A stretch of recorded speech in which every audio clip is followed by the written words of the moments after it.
Yo, what's up, Shard?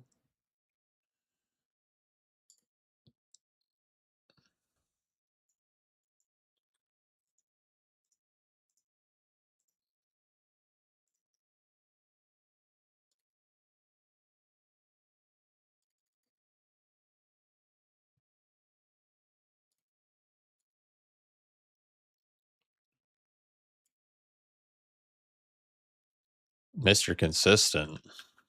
Nah,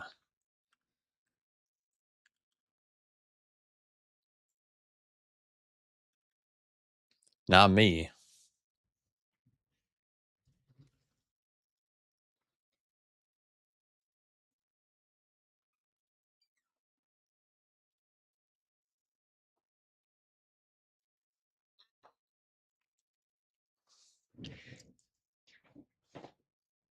You stream more this PTR than before you had a job?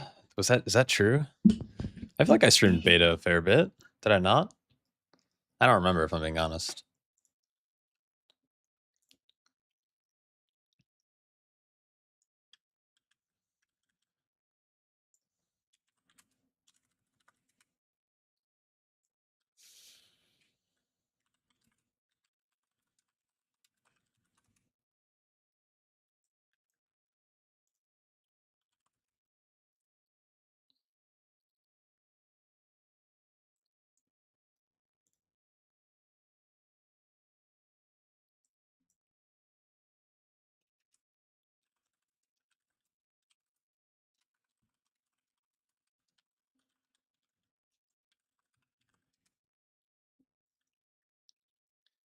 I believe the Sabrons were always there. Maybe they changed it. Or maybe it was Sethrak? Not Sethrak. What are the Sars? No. What are the fishy boys from Pandaland? Theralock?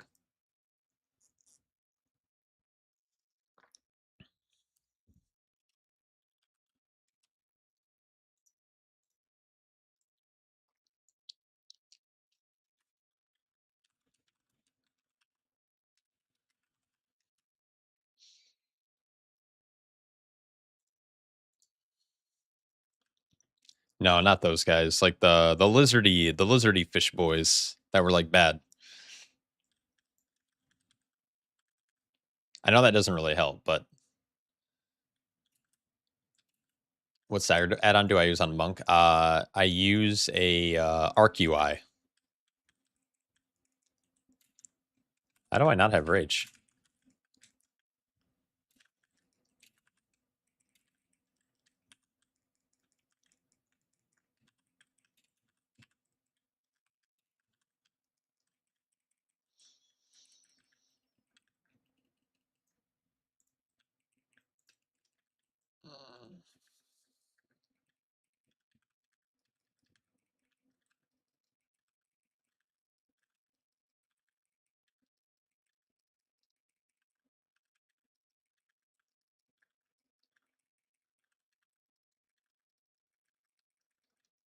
It starts with an S, I'm pretty sure.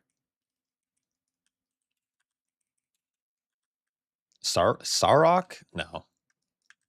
That can't be it. Oh, I'm playing a fucking sus build, dude. Holy shit. This is not good. I should have checked my towns before this.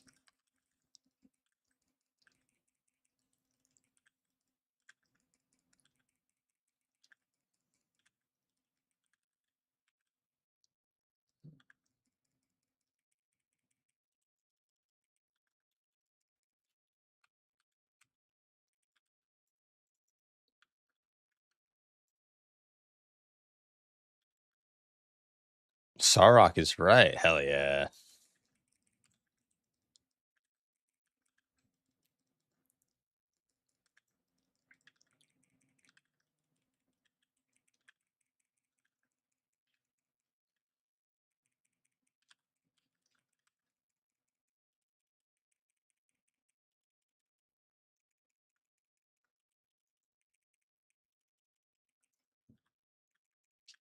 Okay, that's so much easier, dude. I can tell there's 3 orbs there or just 2, but if there's only 2, we're gaming. If there's 3, we're also gaming.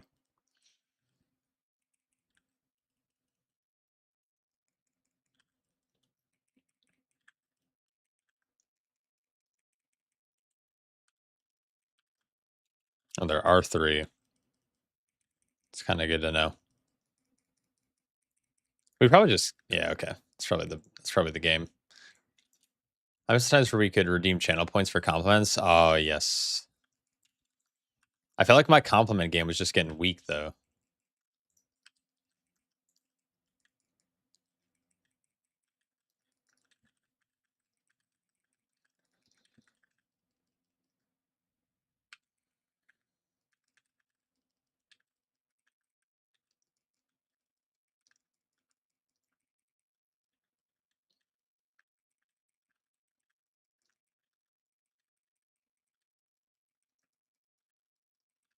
Well, you still have a strong feet pick game. I don't need your channel points to give you a compliment about your feet.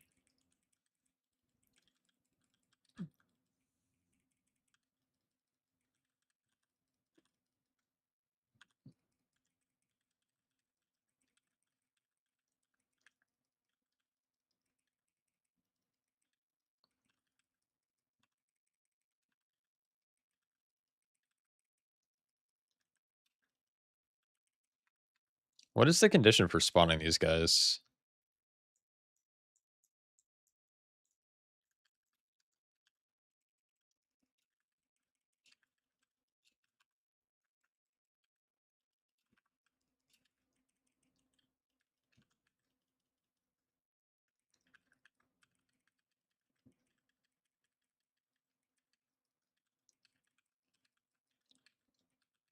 Yeah, no problem. How are tanks feeling on PTR? Yeah, you're allowed to ask. Tanks are feeling pretty good.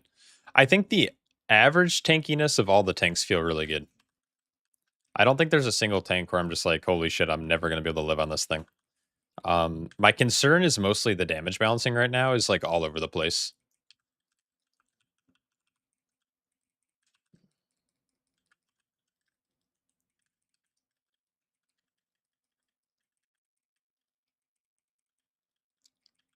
Okay, what I want to do is I want to wait till this shell guard is.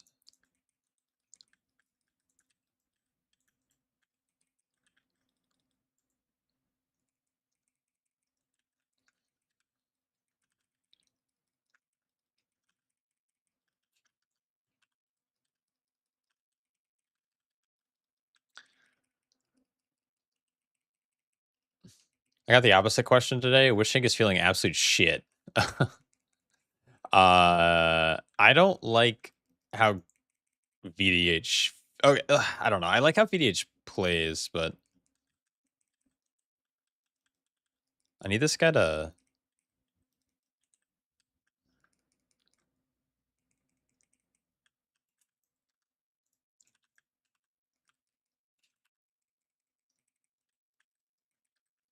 like VDH feels super one dimensional. I actually literally was working on a video talking about the tanks, and Terathal hit me up and was like, "Yo, game," and I was like, "God damn it!" I sure I want a game because I need the game, but um I don't have Hero Cleap yet.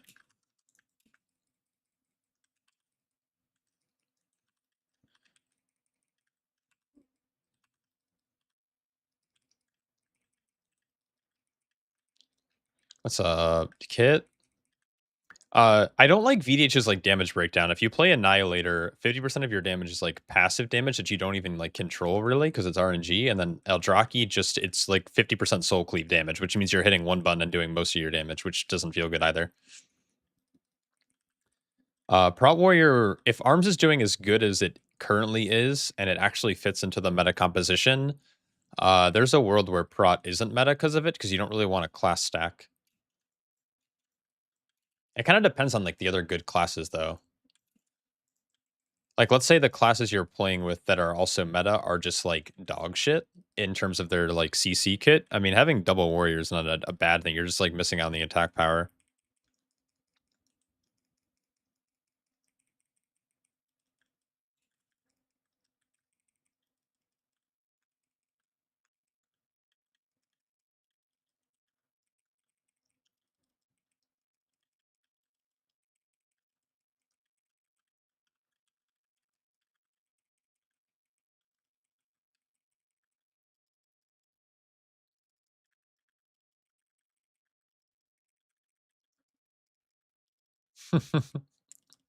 You can be a CC kid. Yes, yes, you could.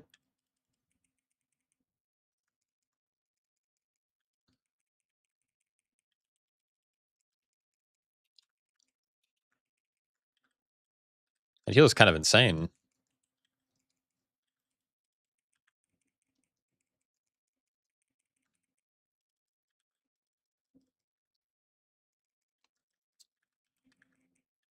So the way that the lines work is, do you see these images over here in the pools? They're gonna dash us, and they each pick their like a different target, and you just have to spread out, and then they dash through you, and they dash just past your character, and then they apply a bleed, and then they leave a pool on the ground, and the images kind of follow you, and the old pools just exist.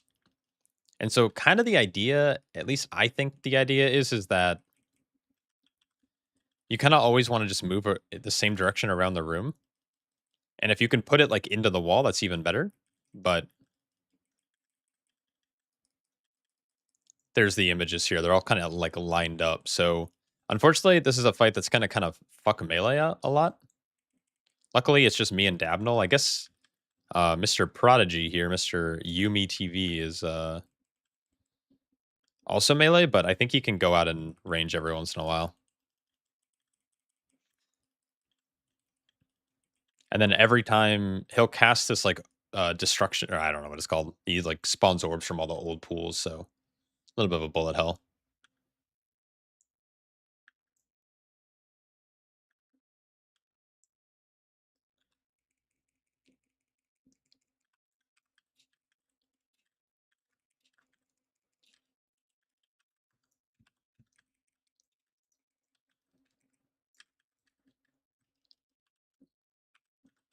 Oh,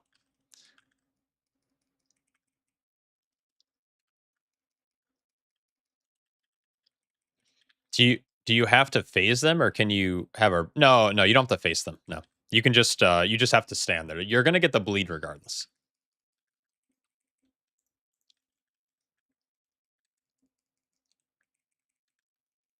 Back in my day, we had distracting shot and LOS mobs into our freezing traps. Hell yeah. Yeah, the good old days.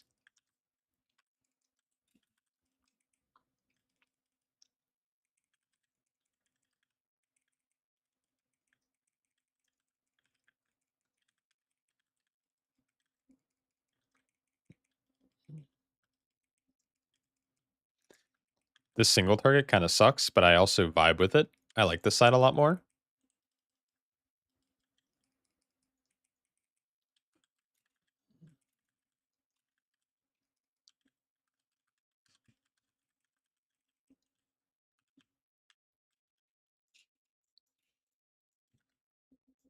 Oh, I'm so dumb. Oops.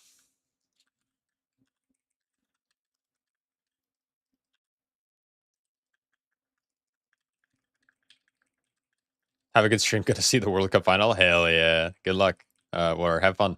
Oop.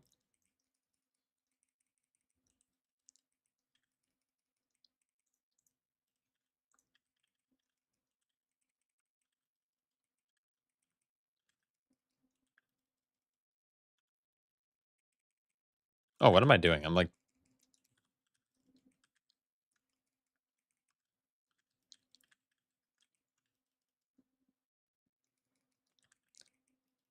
you miss all the CC you had in the War Within? It was so sexy and I miss it a lot. Yeah. The good old days.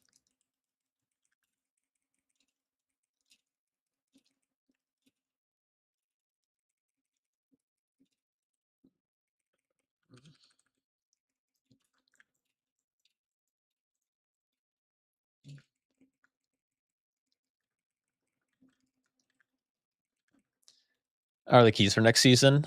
They're really good. Blizzard recently did some decent changes, so we'll see. I don't know.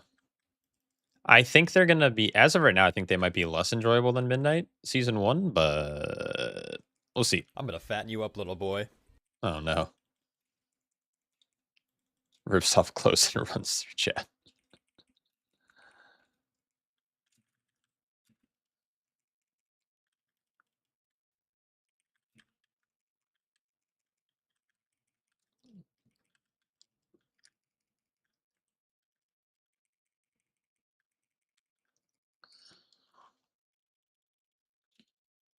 Okay, this is such a boring side. Like, it's safer, I think, but God, doing single target pulls is no bueno. You don't half-ass your streaking. Yeah, why half-ass it? I mean, if you're gonna streak, you might as well go all in.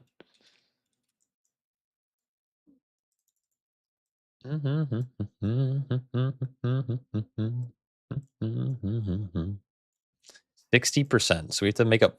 I feel like they nerfed the trash in here.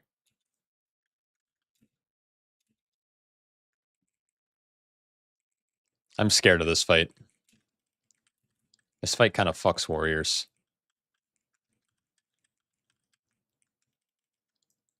Yeah, there are much less pools. Oh, that did literally negative damage. What's going on? Oh, did I have a... No, I didn't. Huh.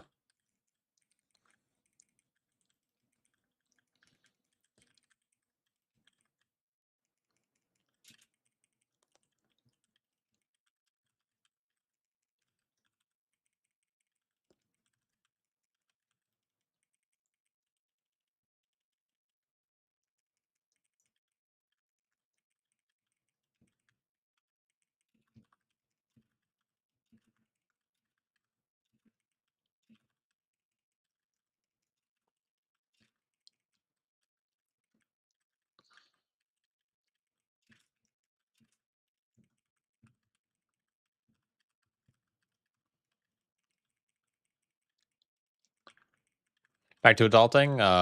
We'll have to scrub the floors on the main floor. Oh, have fun. Sounds like a blast.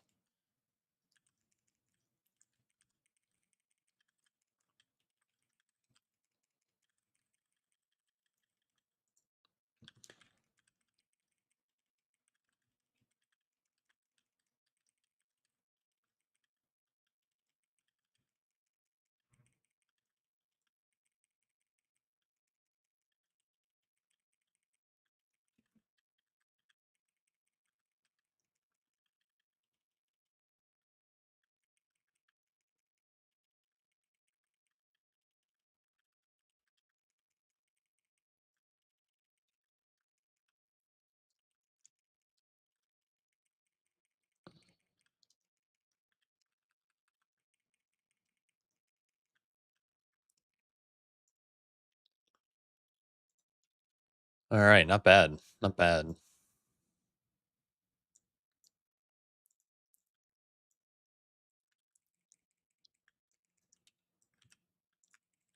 Ah, he's here. Might as well.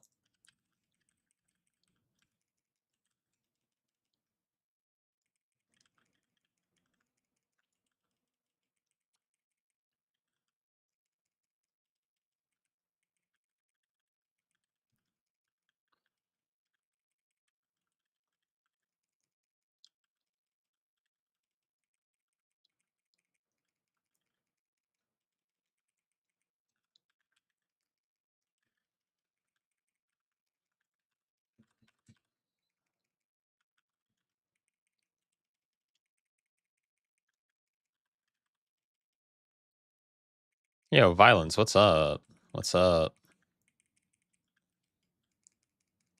All right. Let's. Oh,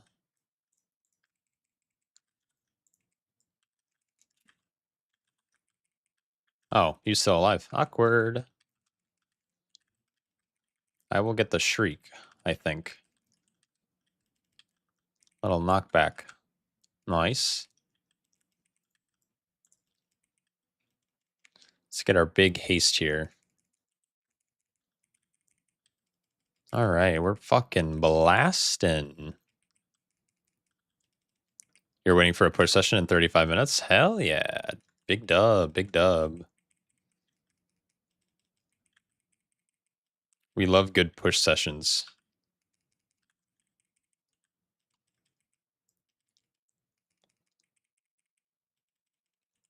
Healer. Damn, this healer's kind of washed. Uh,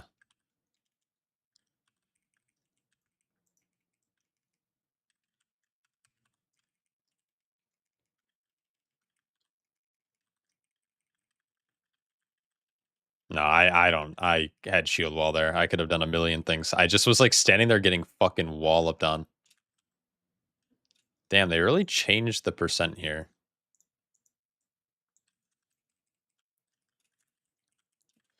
Which feels kind of okay.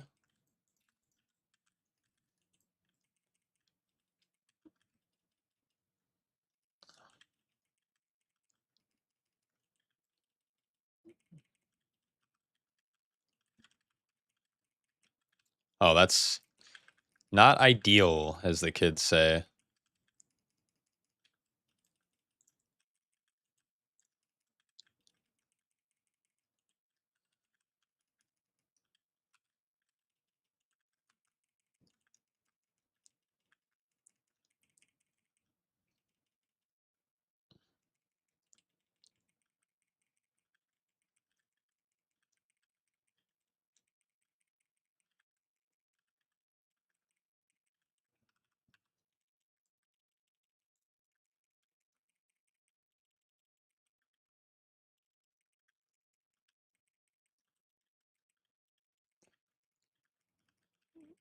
Even though Druid's not meta, do you think it's still viable? Yeah, all tanks will be viable next season.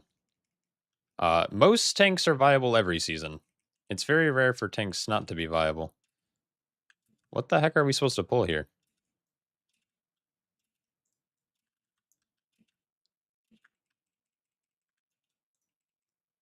This looks okay.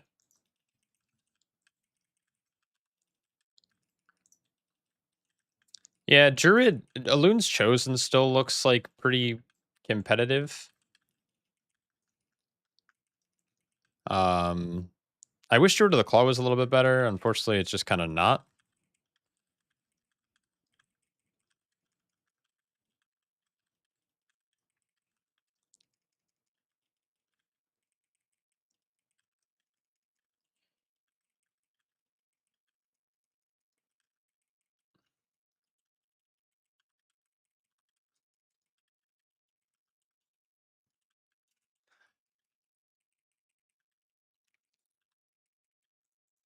I just like the way that like I like the concept of Claw. I don't like the whole Moon Bear shit.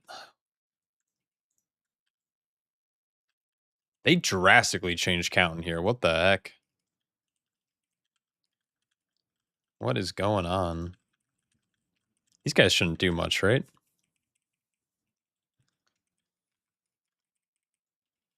Oh yeah, I'm playing like a really yeah. I like how Druid. I like how Druid of the Claw plays. I don't really like when Moonfire is like a main gameplay loop. I don't really care for Lunar Beam either, even though it is like a good ability regardless.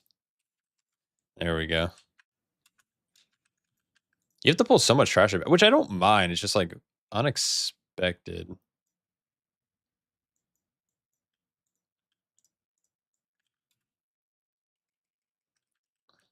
All right, supposedly there's like a tank buster here now, or like the tank. It always goes on the tank or something.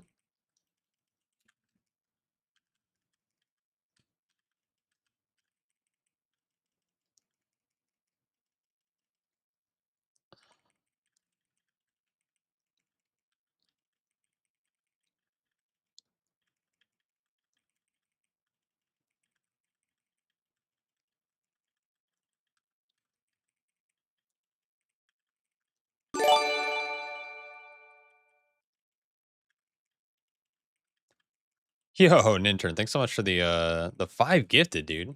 You're an absolute legend. Hope you're having a good day. Oh, it's just a tank buster? Oh, he invised it. Thanks for ruining my footage. Have I tested Kiraku Searing Ember's crit healing AoE damage after heal trinket on Brew? I have not tested it at all, but maybe it's worth giving it a shot.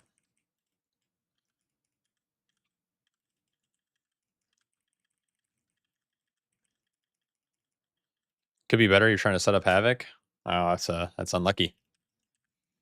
Havoc, cool.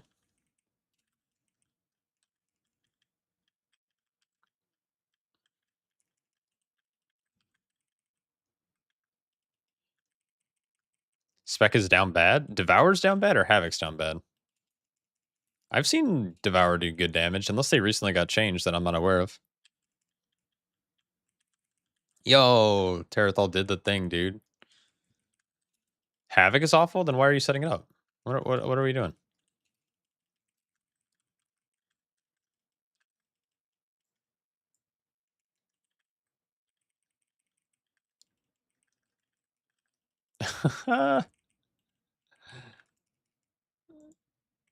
Yes. Yeah.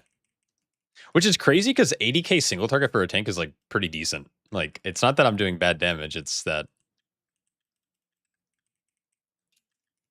Oh no.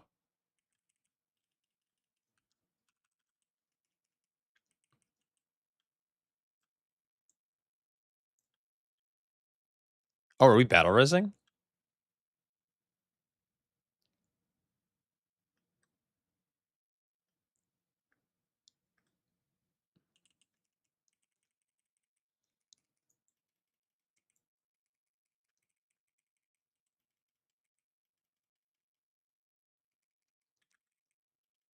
Oh, this is awkward.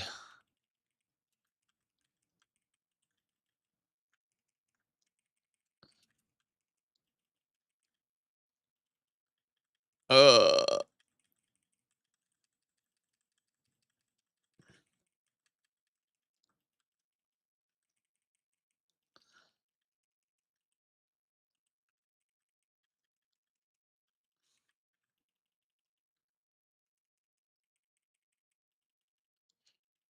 So this is the problem with this fight is like as soon as you lose someone, it's like just cursed. Well, I guess they disappear.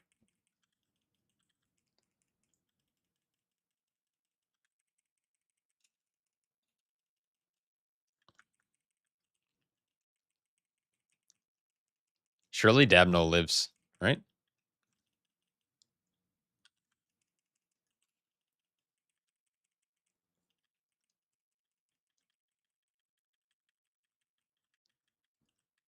Execute.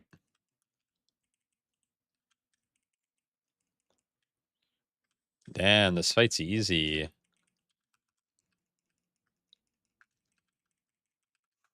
Die. Die. Please, for the love of God.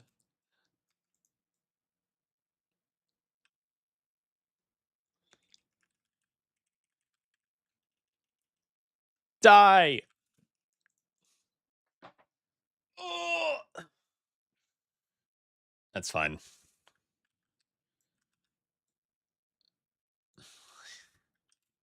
He did it, we won.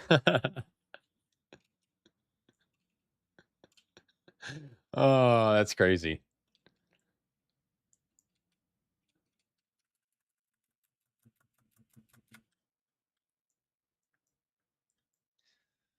Subtoxic.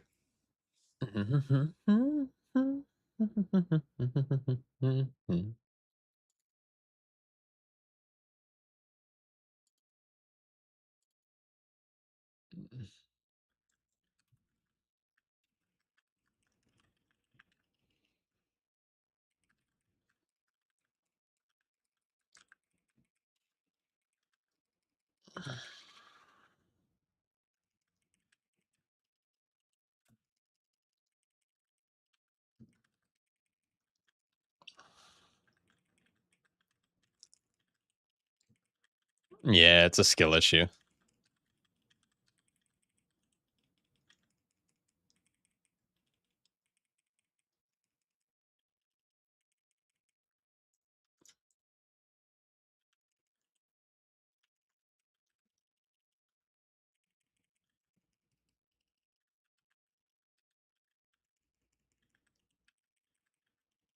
I don't like. I like meld, but I kind of hate meld or invis.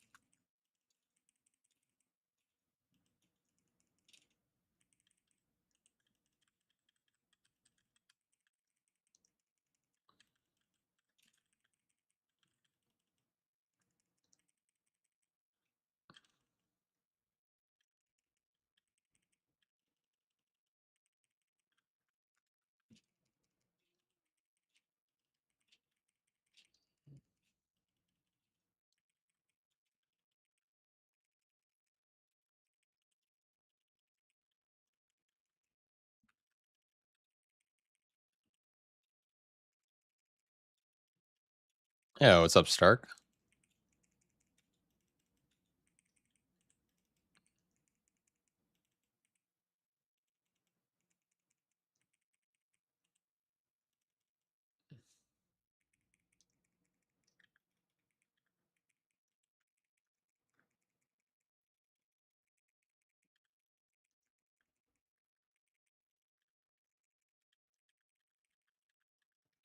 Grinding, helping a few guildmates who are rerolling to fill some of our gaps. Oh, that's always fun. We love that.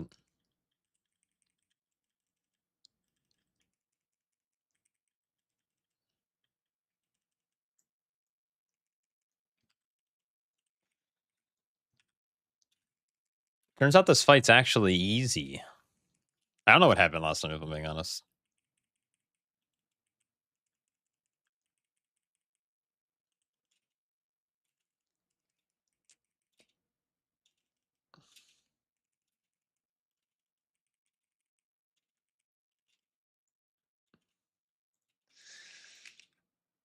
Mistweaver damage dude is looking like fucking fellowship, bro. What's going on?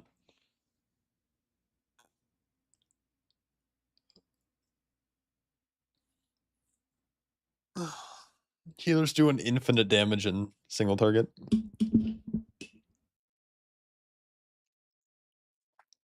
That's wild.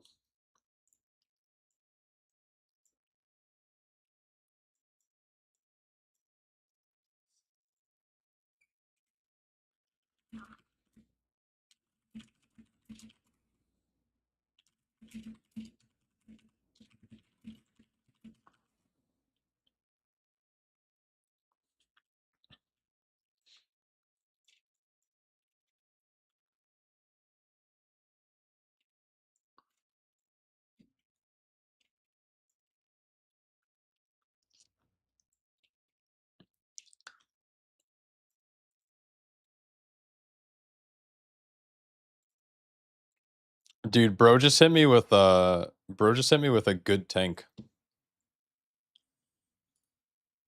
It's kind of W. We love good tank.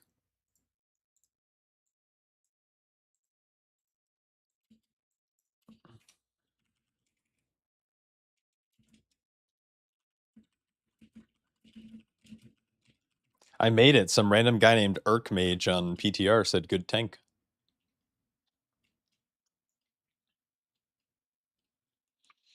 No one will ever say Devour belongs in melee comp or phys comp. I'm playing 0 add-ons. This is raw dogging. This is raw dogging the game. I can retire, yes. Why not using Ellismer UI? Works on PTR. I think it's because I'm lazy and I don't want to set up the add-on. No, my talent build's cursed. I'm not showing you anything. I was testing some stuff earlier and I forgot to change talents in this run. And so it's cursed. I don't even want to talk about it. I was playing full here. I was playing full Apex and I dropped shield spec, Indom, and Enduring Alacrity. Not that you need Indomitable, but I was also playing tough as nails. Which did 6% of my damage. Like, it's not bad. It's just kind of sus, you know?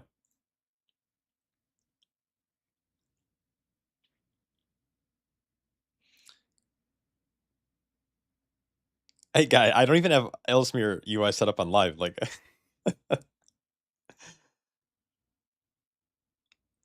yeah, I mean, I've played with it long enough that I don't mind.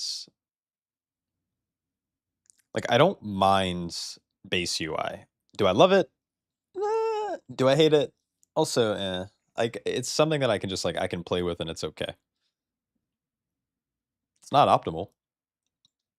It's probably hard to look at for most of you. The thing is, like, add-ons can break at any point on PTR, because I've done PTR. This is, like, my 20th time doing PTR testing. Like, I've been around the block a couple times, and, like, Blizzard at any point can push, like, a weird build that can mess with, like, add-on settings or add-on shit, and then it just like bricks your game, and then you have to like either disable them or it like gives you a ton of lag or like there's just other issues. So I find it easier just to test with base UI. That's kind of like my philosophy.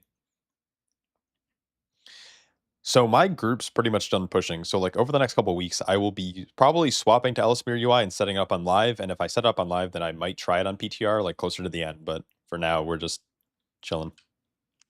CI is still long CD. Unlucky.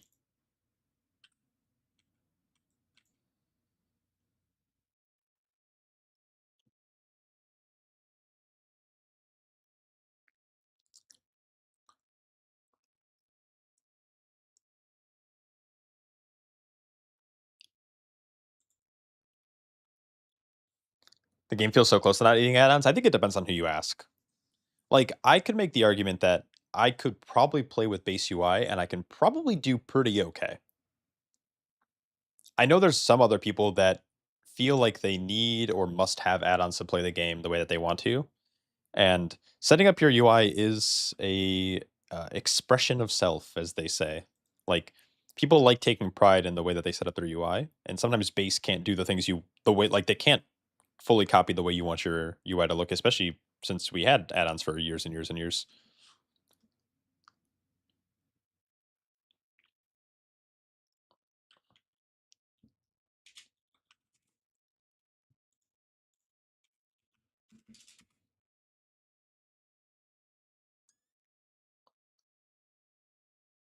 No explanation.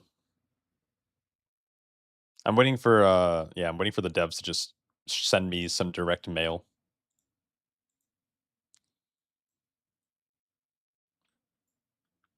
You're doing all dungeons with spear on PTR because you'll know you never use it on live. Yeah, yeah, it's best. It's best to try.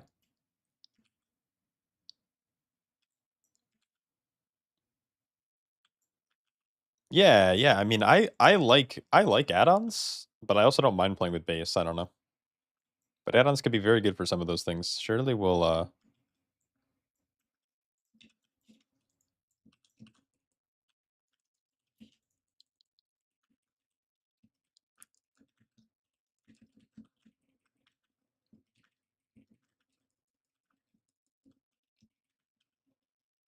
Probably not good to send this early, but it's fine.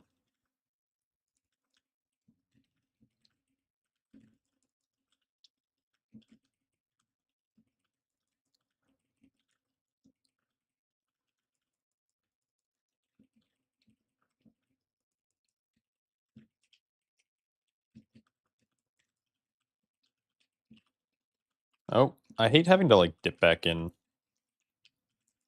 Oh, good to Fwani.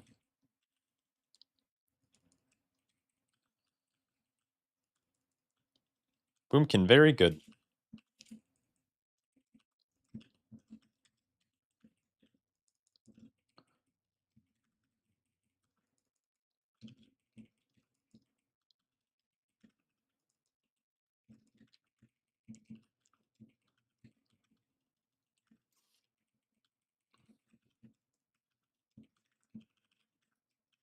Oh my god, healer heal.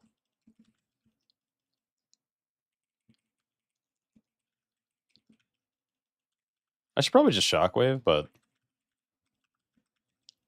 I'm trying to get Big Dan with tough as nails.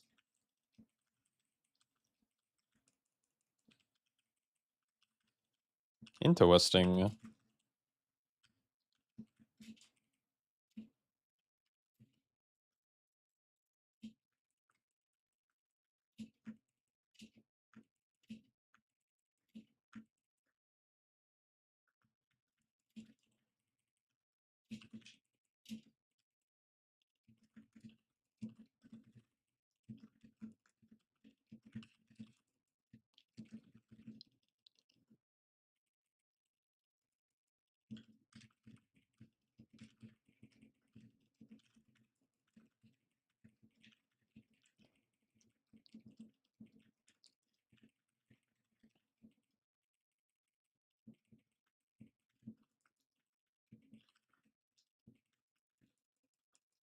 How necessary is verse stacking? Not that much.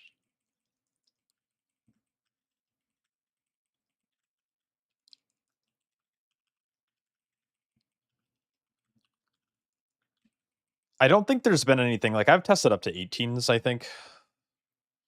And I don't think there's anything that's like super, super one-shotty.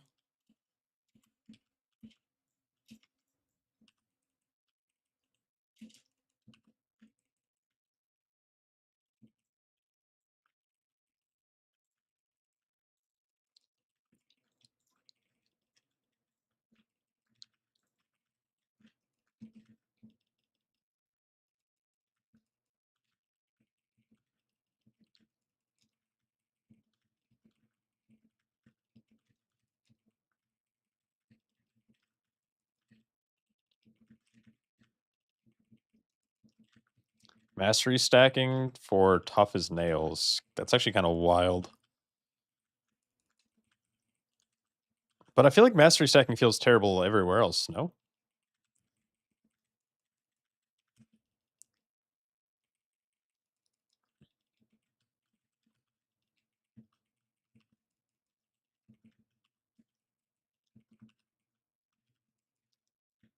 That is very unfortunate.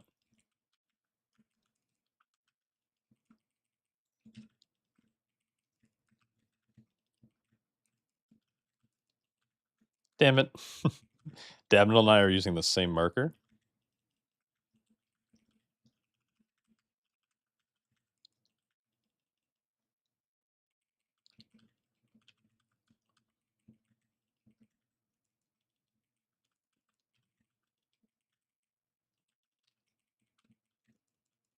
I'm playing with sound effects on.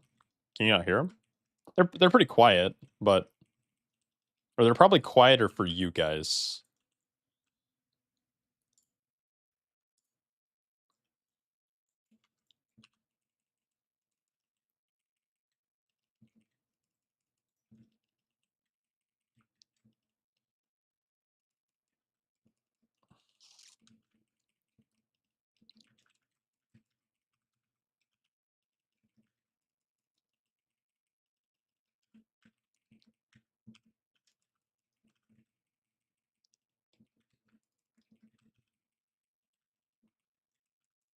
They're louder for me than they are for you guys, but I turned it down a little bit so the on Twitch I have music playing. On YouTube it's just sound effects, but the sound effects are probably pretty quiet. You have no attachments to stats. Holy shit, this shield is insane.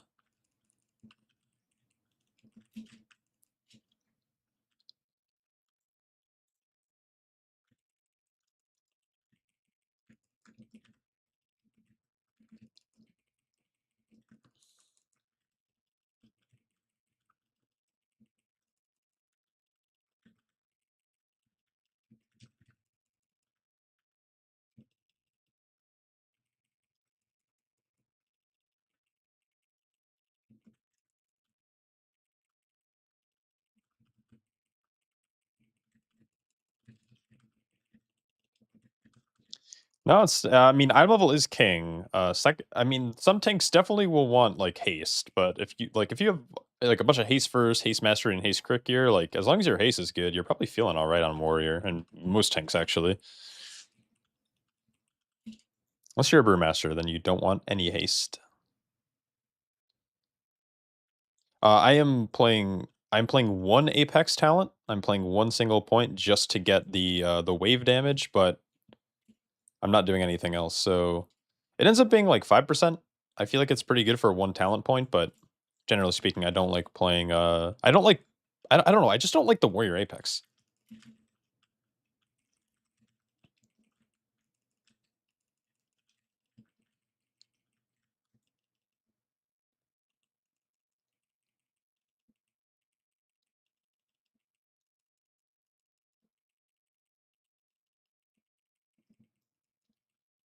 This is a tank that his autos like slap.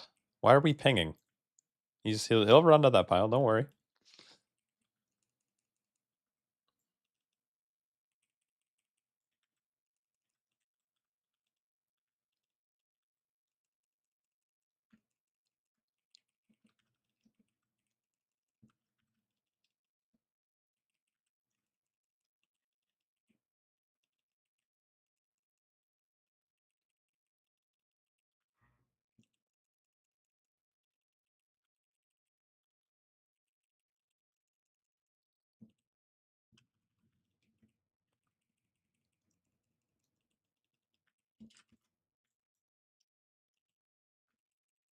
I,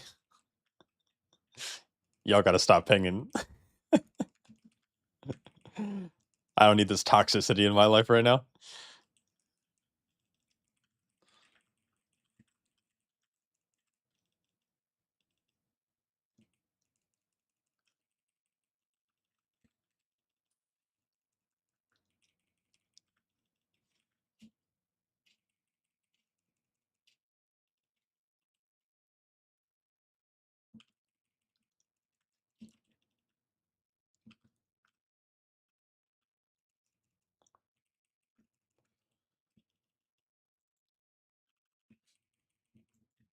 I swear to God, if Terathal pings again, I'm actually just gonna hearth.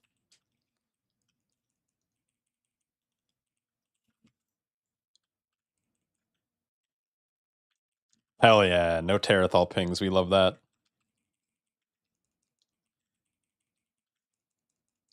No.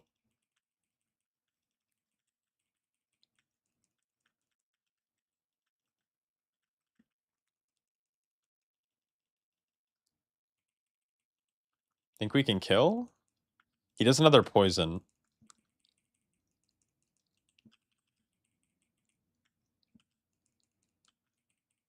Oh, look at that. It does damage. Oh, and it also kills us. Holy shit.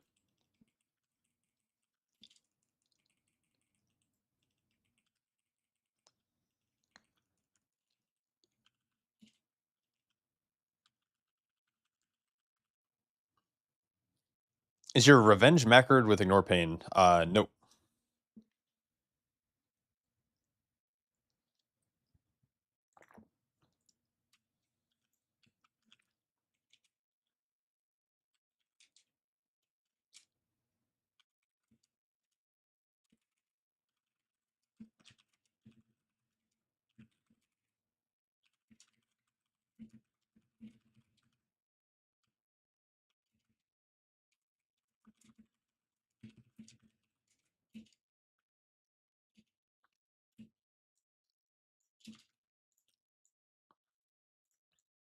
Yeah, so my ignore pain is right here.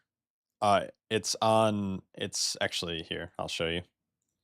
It's on this bar. It's just this bar is hidden because like none of these abilities I'm hitting often enough, or I'm hitting, or they don't have a cooldown. So like ignore pain doesn't have a cooldown. Taunt has an 8-second cooldown. I'm not taunting like that often. Attack power also I'm not hitting that often. Heroic throw doesn't have a cooldown. Like these are abilities that I like to hide to clean my like make my UI a little bit cleaner. And same with like over here. Um, they're just things that I don't need to be showing all the time. So I have it hidden. So I'm manually hitting ignore pain. It's just not being shown on my bars currently. I'm a big believer in not having to show like short CDs like that. I could also hide revenge technically, but I like to know when I have a free proc of it, so I don't hide it. So I see best served cold.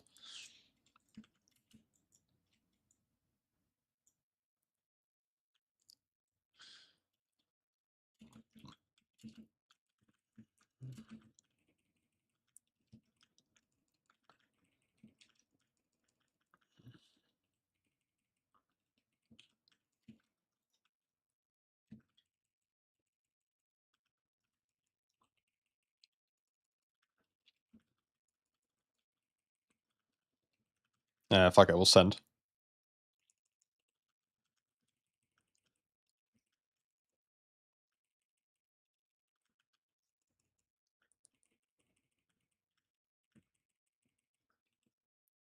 I I just fat fingered my shield wall. Fucking unlucky.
Oh no. Ugh!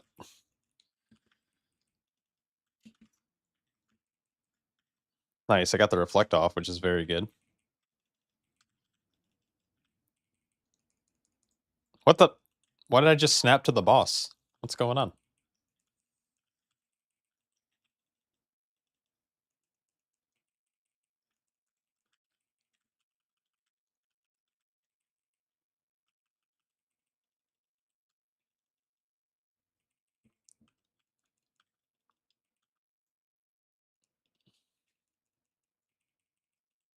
Dude, I love me a real strong spell reflect boss.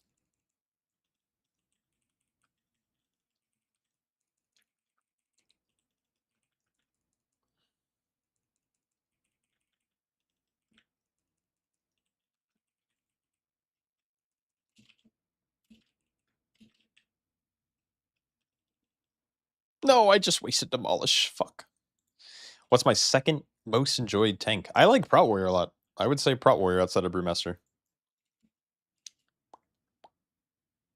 You think Brew will be viable next season? Yeah, Brew will be fine. It won't be meta, but it'll be fun.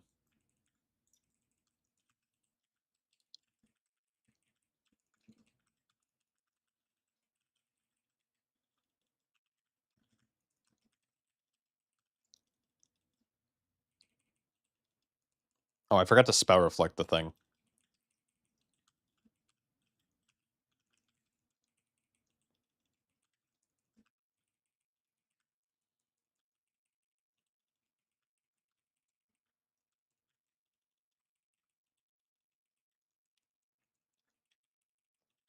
Is it not going to do the thing? There we go.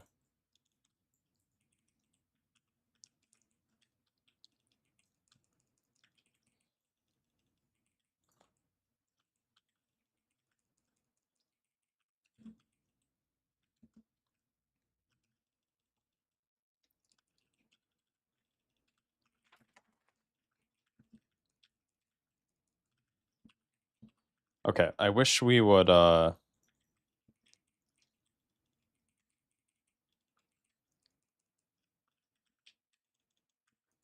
oh, very good pair.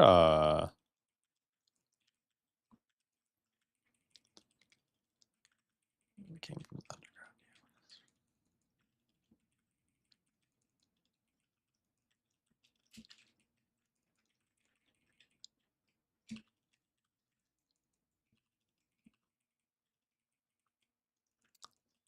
I don't know why people kite so much.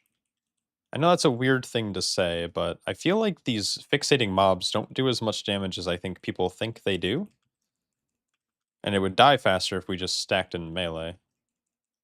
Maybe I'm incorrect in that assessment, but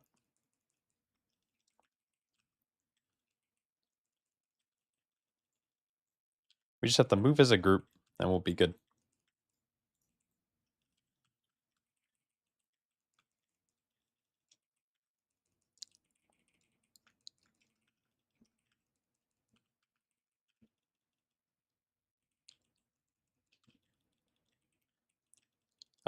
I want a little bit of eggs right here.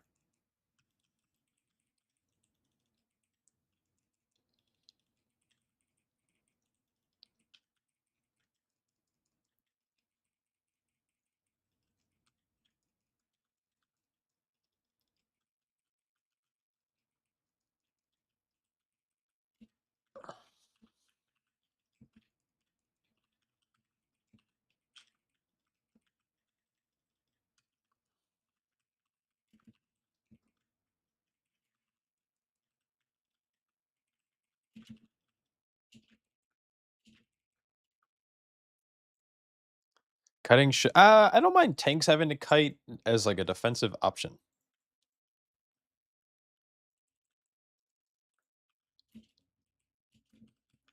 Oh, I reflected way too early.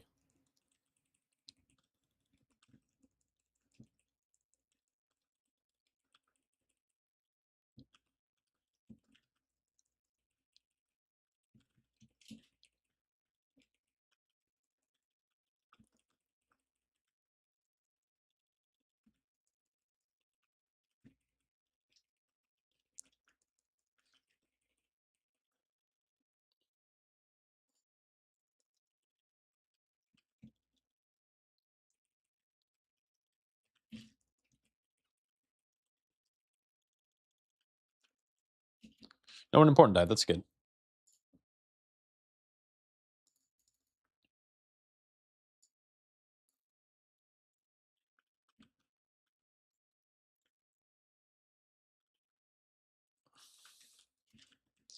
Why is this guy? Did I just do the thing again? Ah, god damn it. Oh no, I did the thing right. That's good. Okay.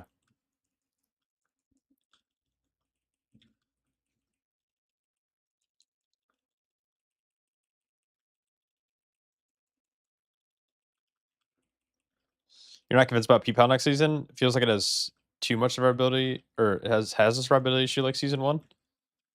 Just looks good on paper? Possible. Did they actually make this boss just infinitely did they make this worse?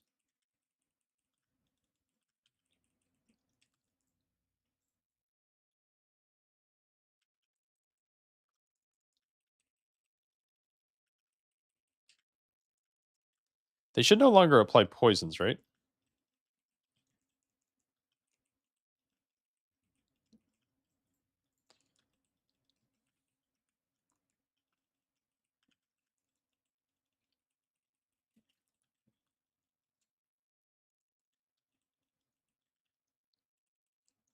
Assimilation.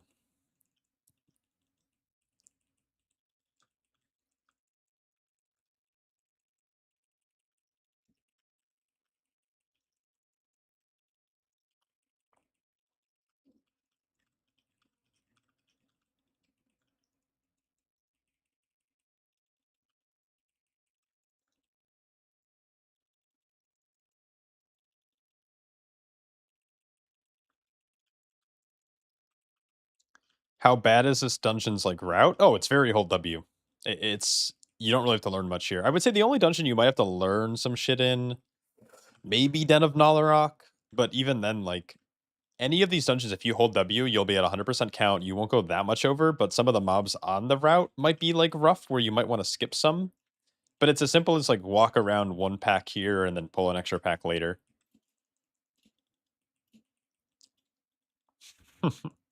Brew's great.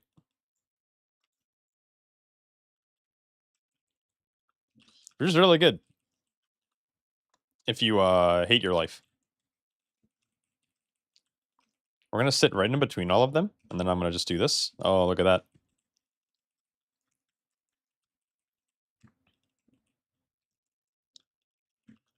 Oh, we killed one. I feel like the intermission's better than it used to be. Yeah, yeah, perfect for a 10. Amen. God damn it.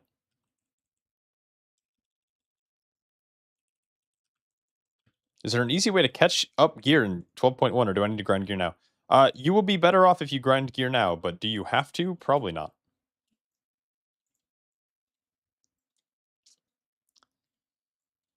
You'll have an easier time at the start of the season if you start doing, like, the grind now.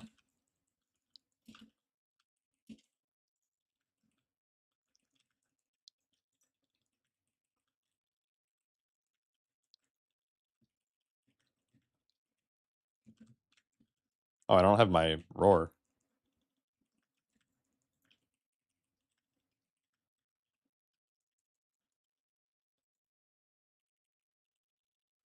Oh, they stopped the patrol. Interesting.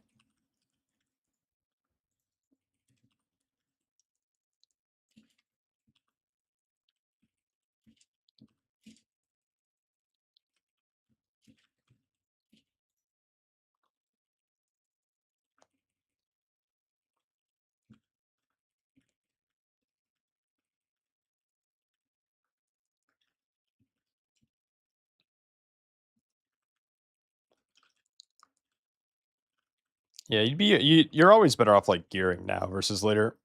It's also probably easier to gear now. So the issue if, like, let's say you're, like, 270 Atom Leveler, like, you, like, haven't played in a while, a couple months. At the start of next season, when you go to queue up, even for a +2, people will decline you because you're not, like, Gig Abyss from the previous season. Now you can always run your own key and like just have people invite you, and then the gear that's going to drop from those keys will be higher. But if you're someone who doesn't run their own key and you just like to plug into like dungeons or raids, you're going to probably have a harder time.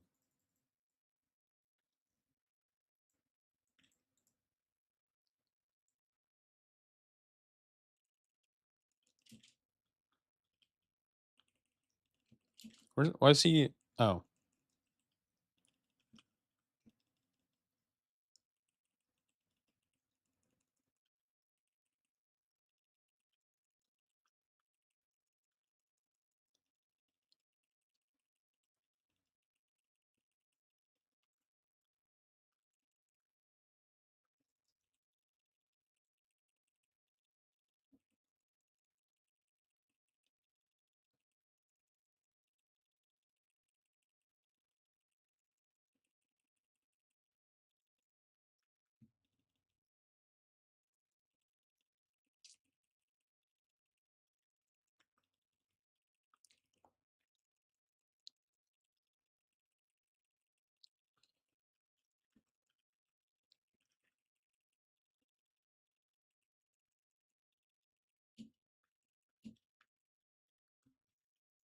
oh, and the mobs die. Okay, thank God.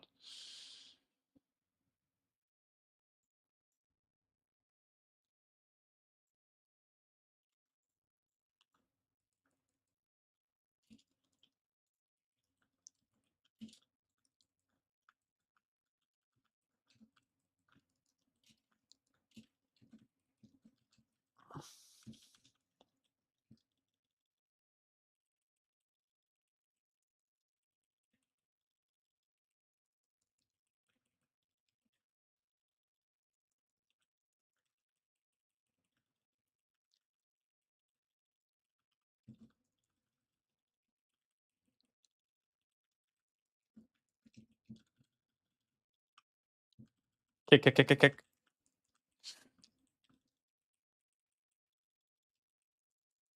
I think we all kicked the first one. That mass and venom is really nasty.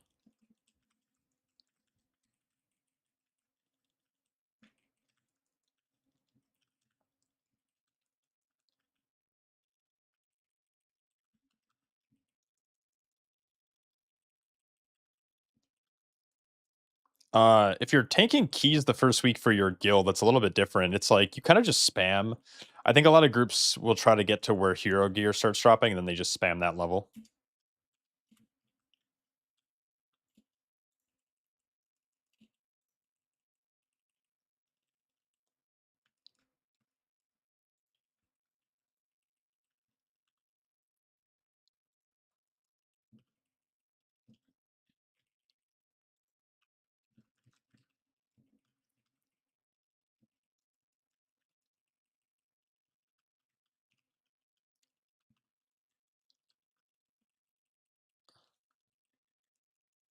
I feel like I'm supposed to have 81% trash here, but I might be wrong about that.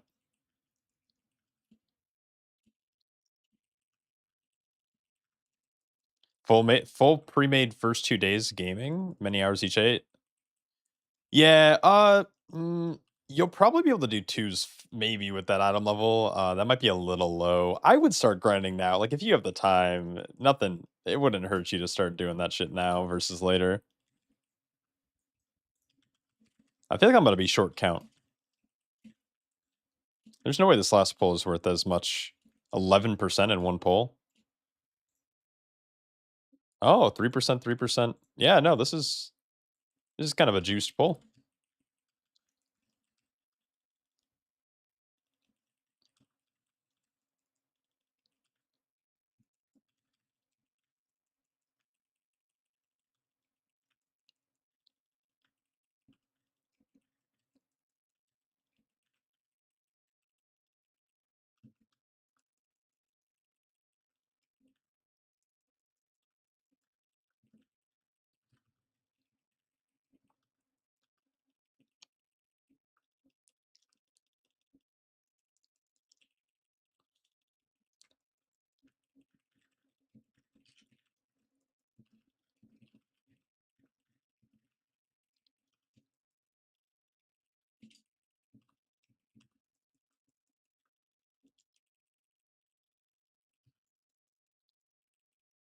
Oh, I'm 1% short. Cringe. Trash route.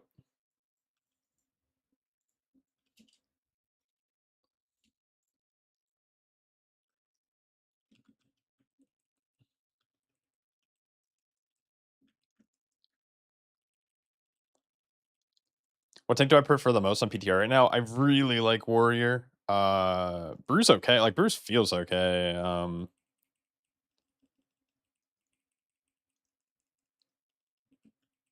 Oh, that's very easy to see.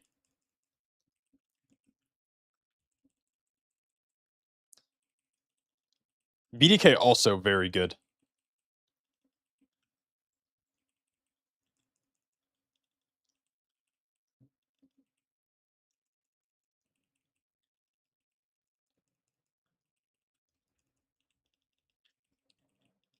It is a very fat arrow for sure.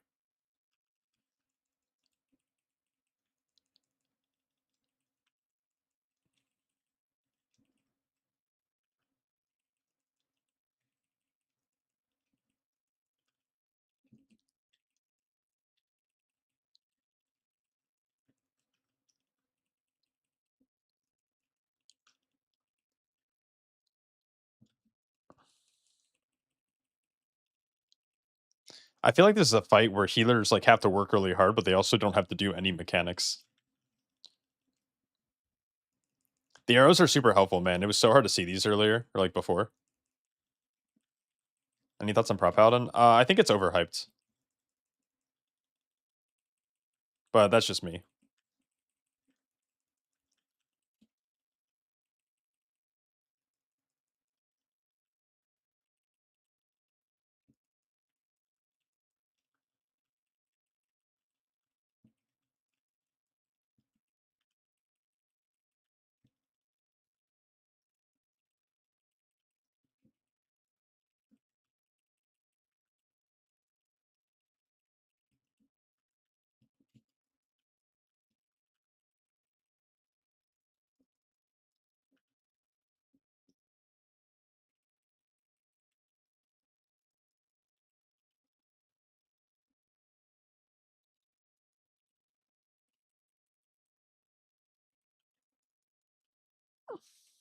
It's good. It's just I think people are giving it more credit than what it deserves.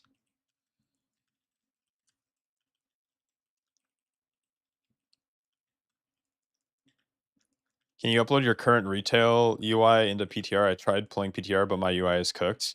You can. It kind of depends on the add-ons you're using and if they're like updated or not.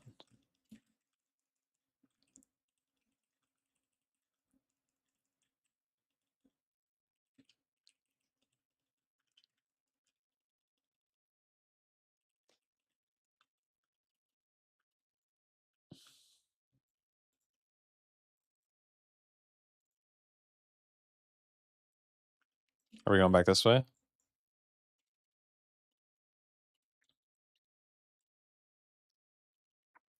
Colossus is really good though. Like I think Colossus and Thane are both fine.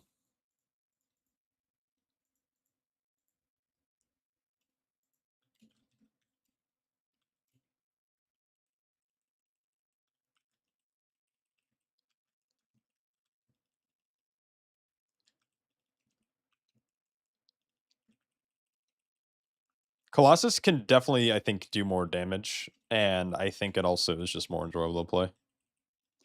Yes, I actually was working on a video before doing keys and streaming today, and my plan was to do the video and or like get it done, edit and everything, and then fucking Terrathal was like keys, and so I was like, I do need to get more footage for like the reworked dungeon, so I put the video on hold, but it will come out. If it's not tonight, it'll be out tomorrow. I got through 4 of the tanks, like, I'm just, like, ranting about them, basically, like, how they feel to play, their damage breakdown, like, are they overtuned, undertuned, any complications, how their tier set plays, like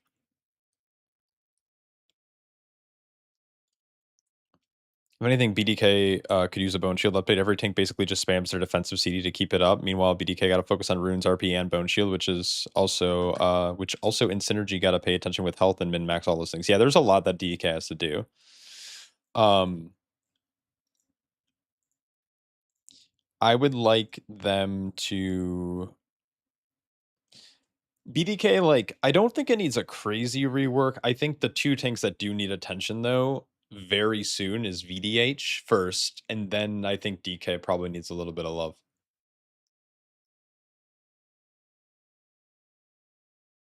God King Skovald. We love a little Skovald God King.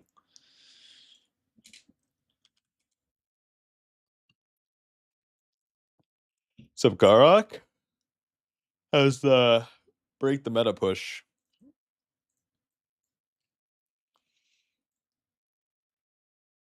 I'm not gonna lie. I feel like the Paladin changes has made it tankier baseline. Like a lot of your healing, your passive healing comes from Solus, which is nice. And between like Word of Glory and Light of the Titans, and also like the overshield from Word of Glory, like your shining light procs are actually like pretty valuable. I like the depth of BDK's mitigation, but I wish you got rewarded for overcapping bone shield charges, because right now there's an issue with Deathbringer where you're just infinitely bone, like you're like overcapping, and then the tier set isn't helping either. Like it's just giving you more bone shields, which is fine. Like we like more bone shields, but it's like what happens when you have 10 stacks of bone shield, you pop dancing rune weapon, which now overcaps you, but then you also have a death, like a 10 stack death pact, so you want a Mararin to get the strength that also gives you another 3, plus you have dancing rope and active, which is like another 9. Like you just go over so much that it would be cool if there was like, I like the idea of shattering bone, but like I've talked about this in my BDK video that I did a couple days ago, where like if you overcap Mararin, like bone shield stacks, it explodes doing damage or something. It doesn't have to be cooldown reduction like it used to be, but just something. What tank would you recommend for a new tank in season 2? I don't know. It's so weird because everyone's different. Everyone's different when it comes to tanks. Like I would always recommend like Guardian Druid, but Guardian Druid kind of boring, big sucky. It's like just not fun to play. VDH is 2 RNG. Prop Paladin, you have to like manage your defenses properly. Like Prot Warrior is pretty good, but it's like the hardest part about Prot Warrior is like managing rage and deciding to spend it on making sure you have shield block, making sure you have ignore pain, making sure you revenge, and IV if you need it. So you have like 4 ways to spend rage, and trying to figure that out to min max is like kind of weird. I would say you could play any tank, but I would avoid like I'd probably avoid like VDH. Guardian's a good place to start. Guardian's pretty chill.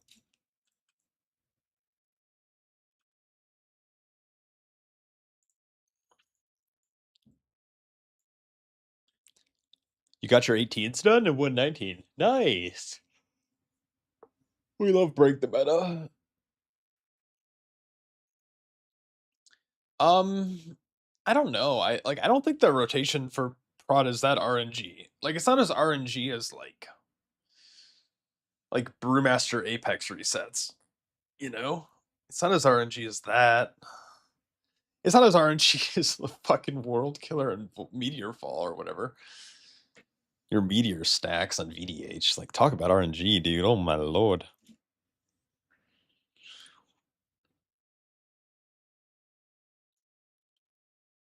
Taking away Shattering Bone was huge L. Yeah, I like Shattering Bone when a shield broke, it did AoE, but I also like the idea if you overcap shields, like they break. I don't know.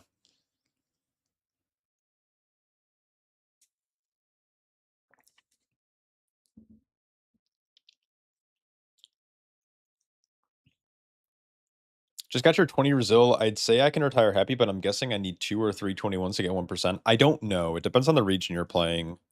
And I don't know how much it's going to go up in the next like couple weeks, because we have a few more weeks of the season, right? Meteor amazing, 90% of your damage fun. Yeah, I mean obviously that's like it's a little bit of an exaggeration, right? It's like more like 50-ish percent, but still like 50% of your damage being passive. That's also relative, like somewhat RNG is like terrible. They need to they need to update that.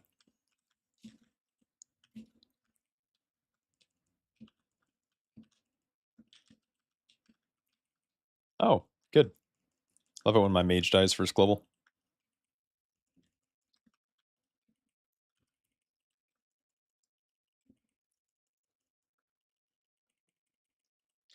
To be fair, I think that there's a Shrouded Fang that I didn't hit, but Goodbye Magician. It's always a Goodbye Magician. Also, what's up, QB?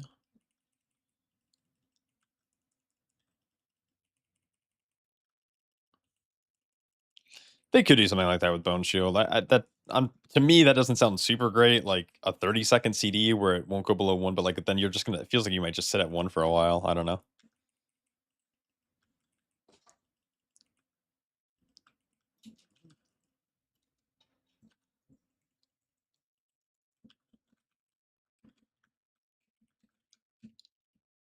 Have you played with many Devours on PTR? Yeah, I played with a bunch of them, and they all seem to be pumping. So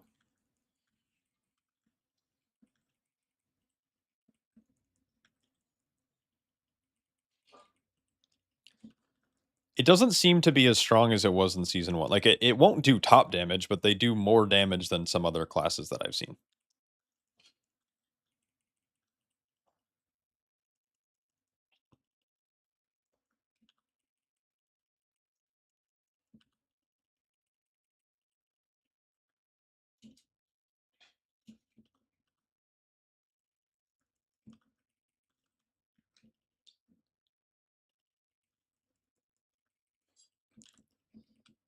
I do miss Rune of Power.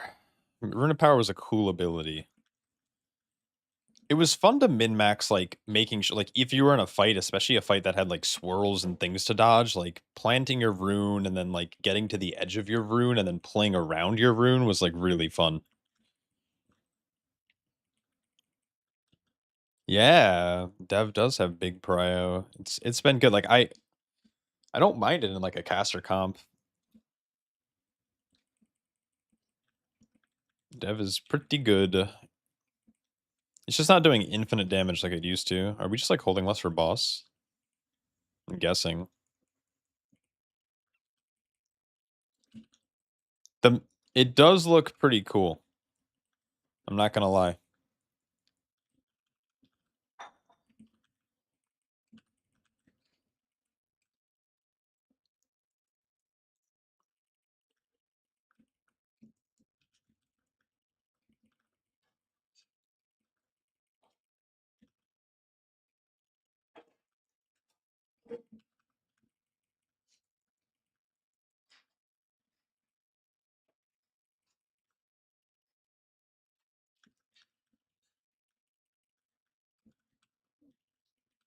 Part of me wants to go boss, but part of me just wants to finish off this pack, call it a day.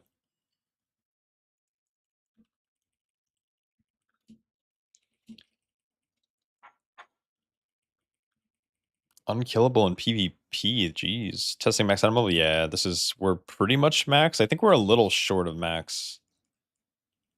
334. I think you can go higher than this next season. Whoa! Oh, beautiful.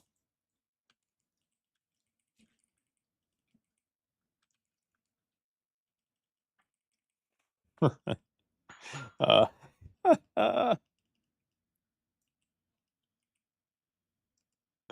all right, GG.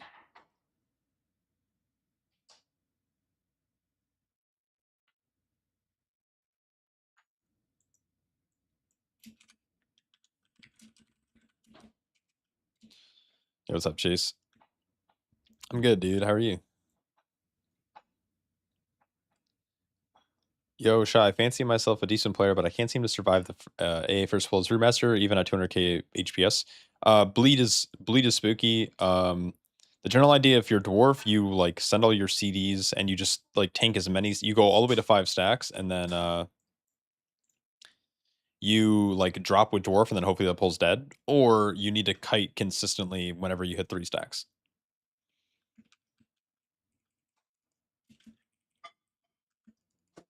That would be like the two. That's like the two ways to go about it. It kind of depends on your healer. Also, your DPS should all be focusing the same thing. Jesus Christ, that knock is like kind of insane now. And that is a very okay. This fight, I mean, I get it. It's they needed to do something, but at the same time, holy.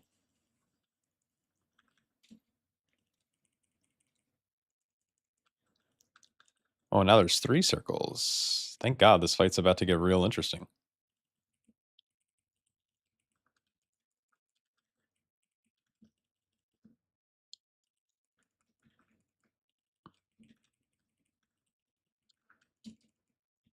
Oh, I'm just like hitting the wrong target to be.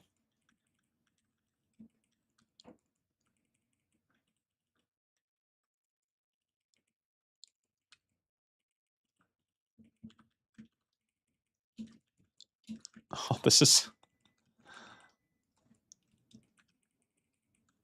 It's so weird. It's like you get knocked out, but then you kind of need to group back up for the soak, but then you have to run back out again. I don't know how I feel about that cadence of spells.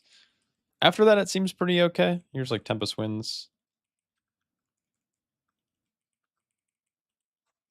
Can you bop the A bleed? I mean, yeah, you could definitely sacrifice some people.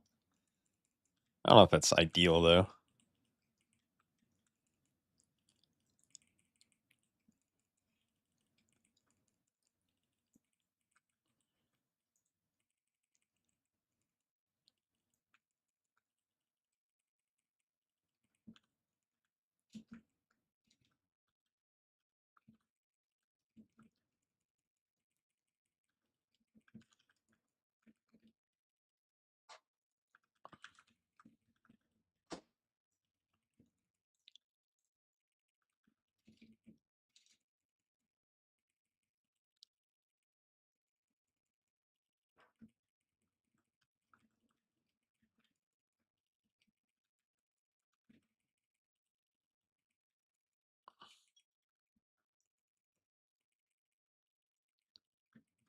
No, well, the thing is like, right, so like, if you don't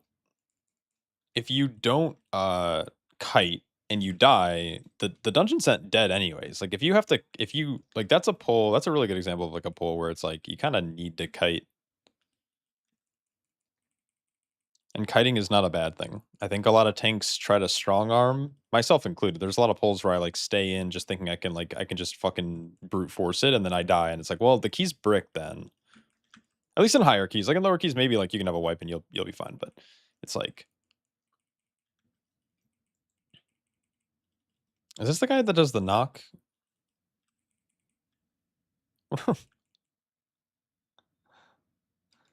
Oh, it's good.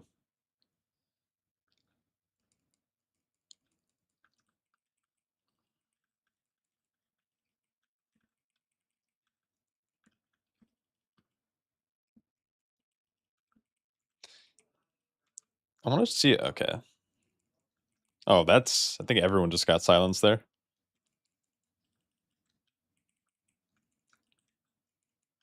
That's a very interesting end of the fight.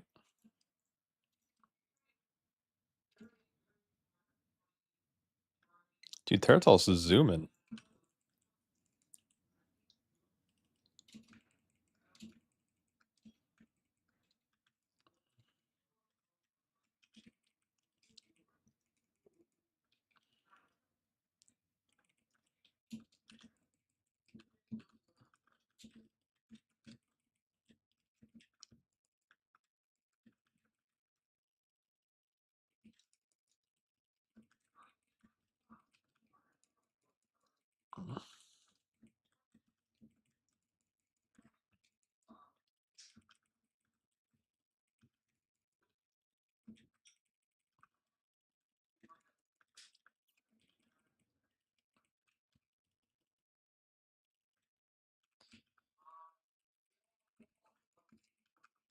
Yeah. But yeah, in Alcathar Academy, if you're dwarf, you definitely can stay in a lot longer. Just you use your ox, and when ox is about to fade, you use fortifying brew, and then when fortifying brew is about to fade, you should be around 5 stacks. You're probably getting like a sixth applied, but it doesn't actually go above 5.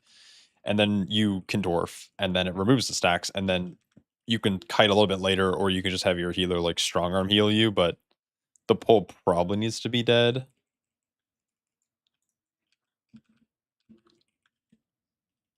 That would be ideal.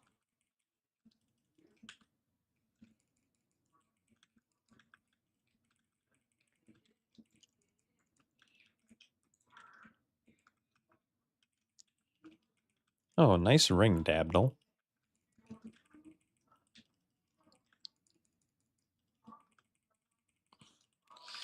Yeah, but kiting's also like the only time you lose a lot of damage when you're kiting on like brew, for example, is if you're playing with like melee comps. If you're playing with like a caster comp for some reason or the meta comp, like they probably don't lose as much damage.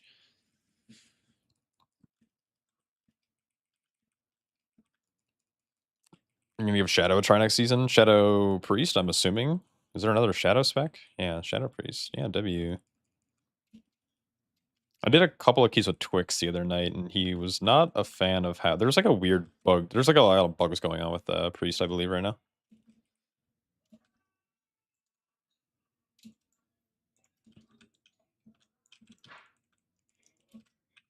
Oh, I'm dumb. How do I get over here? Ah, fuck, dude.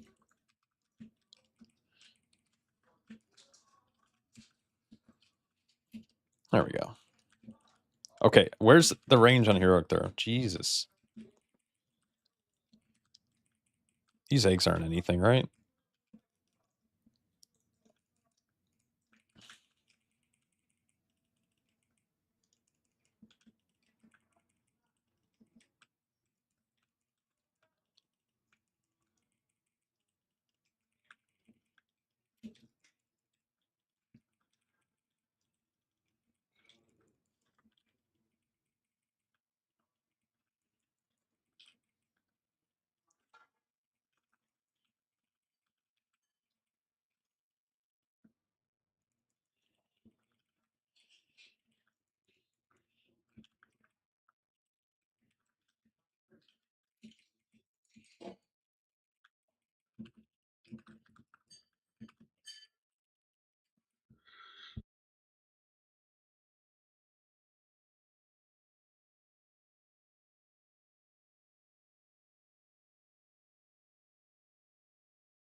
You switched to Monk full time this season, taking a Mythic Plus, healing and raid for Mythic Plus, would you suggest playing PTR and getting used to the dungeons? I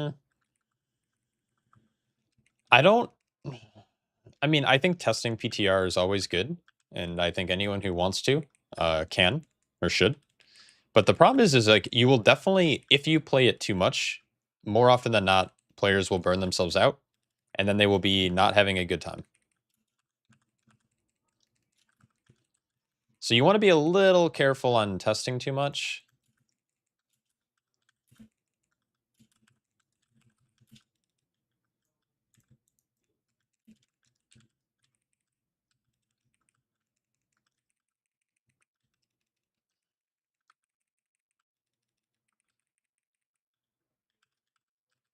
How long until Blizzard fixes pulling this Nimbus through the wall?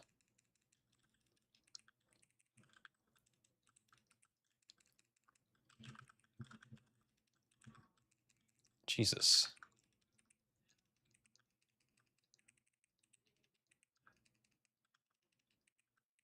Is the dungeon time realistic for? Yeah, yeah. I've timed most keys on 17 when the run's clean, but when you have like just people testing stuff out, more often than not, you'll probably fail on PTR.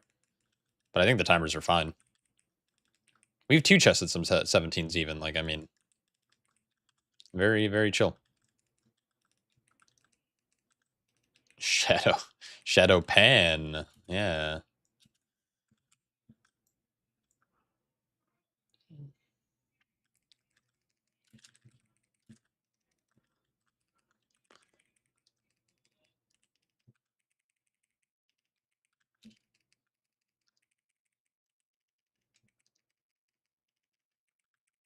Are people abandoning untimed keys? Actually, yeah, a lot of them are.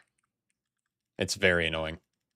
And then if you don't, if you're with like a stack, like if you're with like enough people who like uh vote no, those people will generally just Alt F4 and they just copy a new character and just go again. Like it's pretty terrible. I generally try to test with people I know. I think everyone outside of this mage is on my friends list.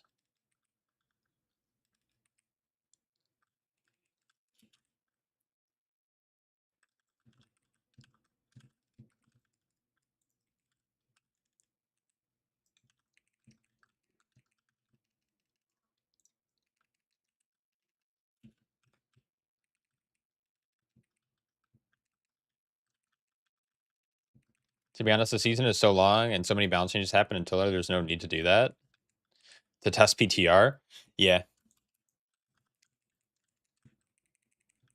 Now, don't get me wrong, there's definitely people who test PTR and don't get burnt out and they like play the game just like religiously, and that's good too.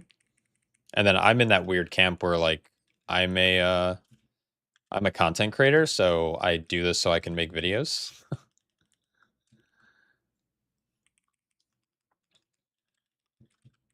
How's prop feeling? I'm excited for it. Prop feels so good. Now, caveat, it will feel good once you have like a lot of mythic gear. I think the transition from like season 1 to season 2 will still not feel super great. But I think at endgame, prop warrior's feeling like fucking awesome. Big fan. Oh no. Oh, that thing spawned.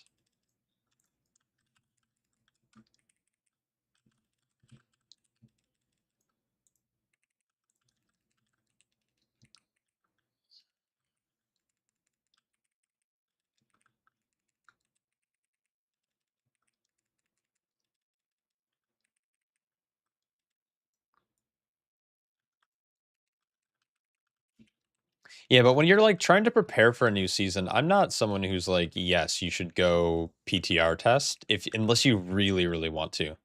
But there are tank players who are like uncertain of their route and they don't like really learning when the season comes out because then they feel like they're behind or people are going to quickly judge them. So they want to be prepared. So testing as a tank on the PTR isn't a bad idea. Just so you can just run some 12s.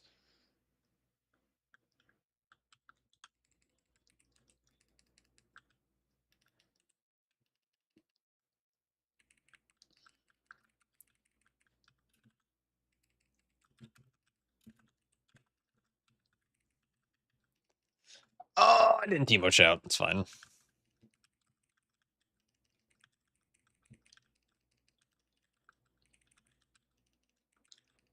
Do you have the raid trinkets to make it feel good in Mythic Plus, or is Mythic Plus gear fine? Mythic Plus gear is fine. Uh Honestly, I think they've done a good job at pulling some of the trinkets in line. Like, yes, the raid trinkets will probably be a little bit better. It's just like always the case. But there's like no brand of Ceaseless Ire, for example. Like there's no like crazy over budgeted trinket that you like have to have or you're just gonna be like 5% worse. Now I will say that the Mythic Plus trinkets this season are gonna be worse than season 1.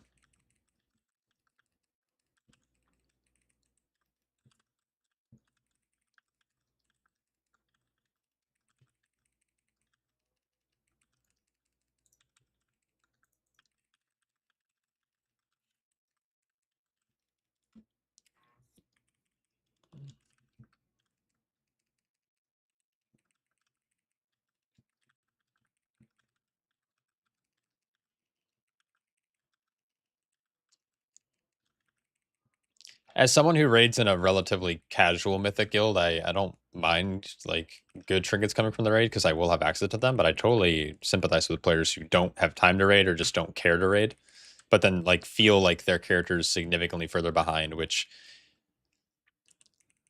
I hate the fear mongering aspect that some content creators and some people in the community are like propagating. With like, if you don't raid, you're going to be 6 animals behind everyone. It's like, but it's like kind of true. Will it matter at the end of the day? No, for most players. But it does suck that raiding is becoming a lot more relevant. Like if you want big main stat, kind of need to raid, but you also then need to raid on Mythic, which also feel I don't know. It's like such a weird world we live in.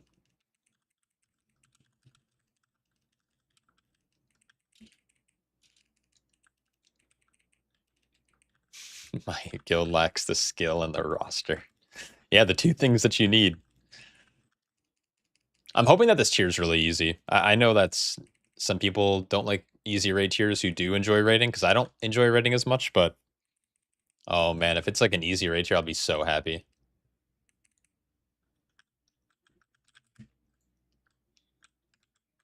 Yeah, that's what I mean. Like I think everyone okay, I should say I think everyone, but a lot of people think that having an extra item level or two on a couple of their pieces will make them just better, and that's just not necessarily true, yeah?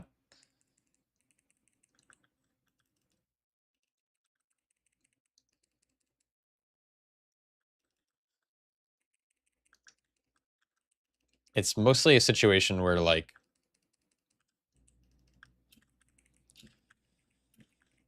if you whether you raid or not, if you're able to play your class well or play the game well or have a group of people who are coordinated, like you're probably going to do better than people who just straight up have more item level. Isn't Vault giving mythic raid from hero kills? Yes, but I don't think that's true for like if you kill the last couple bosses on heroic, let's say you get AOTC, you're not going to loot 6 of 9 unless I'm wrong. I don't think you're going to be looting 6 of 9 mythic loot though. Like it's gonna drop at 1 of 6 mythic, and then you can upgrade it to 6 of 6 mythic, but it won't be the same ammo as the mythic items, if that makes sense. Now I may have that wrong, but I believe that's how it works.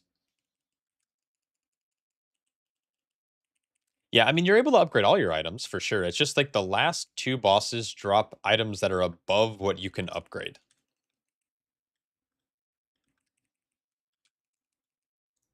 Like if we come in and look,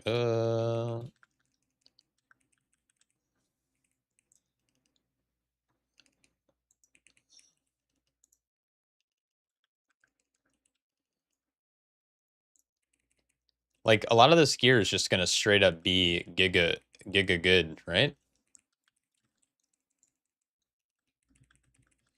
Like 10 item levels higher.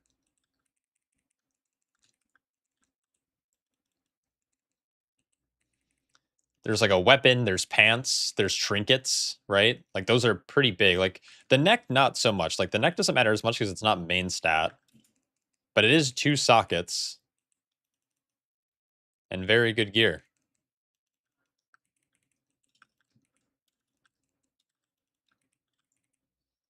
So yeah, I don't know.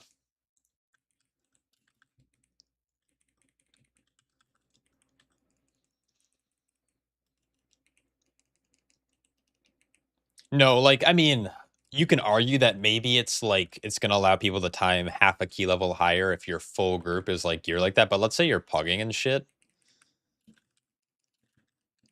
and 4 of your members don't have that gear, it won't matter. And I'm sure there's groups out there that don't raid and they just do Mythic Plus and they're very successful.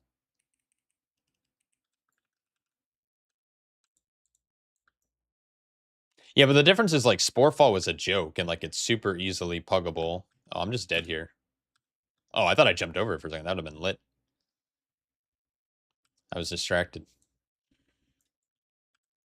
How am I oh, there we go. I'm fast as fuck. Oh, that's annoying. Wait, no target line of sight. What's going on? They already killed it. That's crazy. I'll be there in a second. I'm sure I could.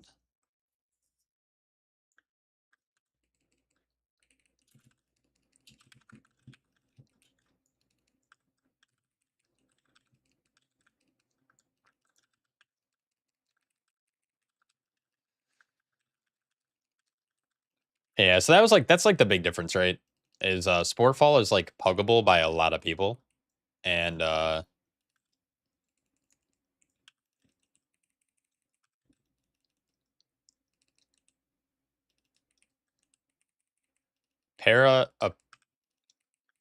Parapoly Beam. All very good things. Those balls are the hardest boss in the dungeon. That's crazy.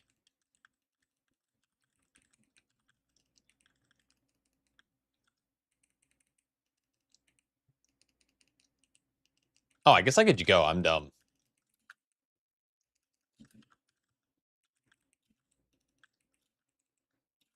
How does Prout Warrior feel compared to Bloody K? I mean, I think they're both very good tanks. I feel generally the same on both. I like the Prout Warriors. Prout Warriors in this really weird situation where like their spell reflect is so fucking good, which is like I feel like it's been a very long time since we've had a season where like you can get so much reflect damage. Like there's some bosses where reflect is like in my top 3, if not my top damage.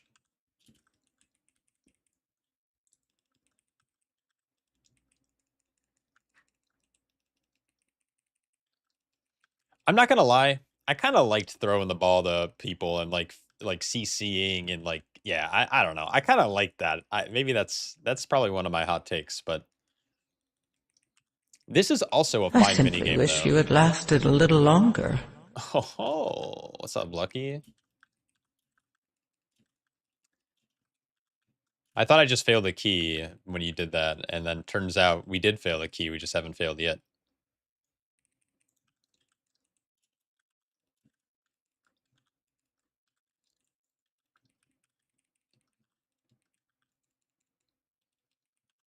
Give me a roar. Give me a roar.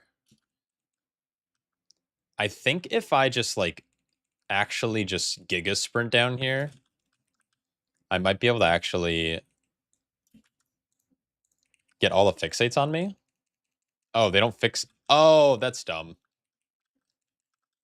They don't do it anymore.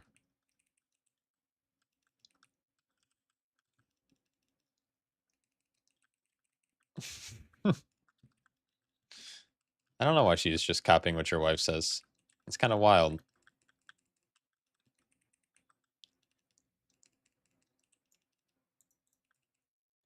I'm polymorph.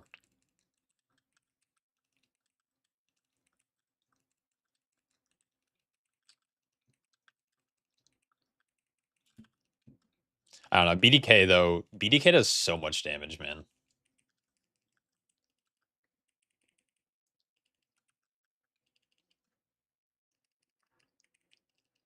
Did I my short percent? This guy's yeah. Oh, why does this dungeon require so much count?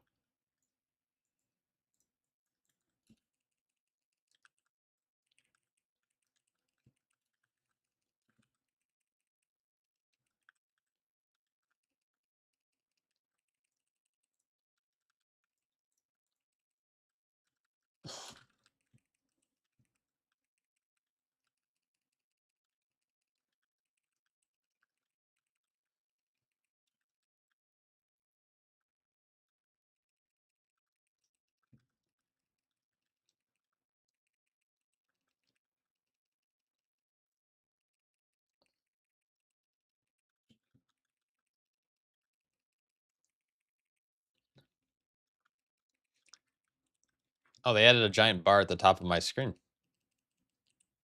Except we missed an orb.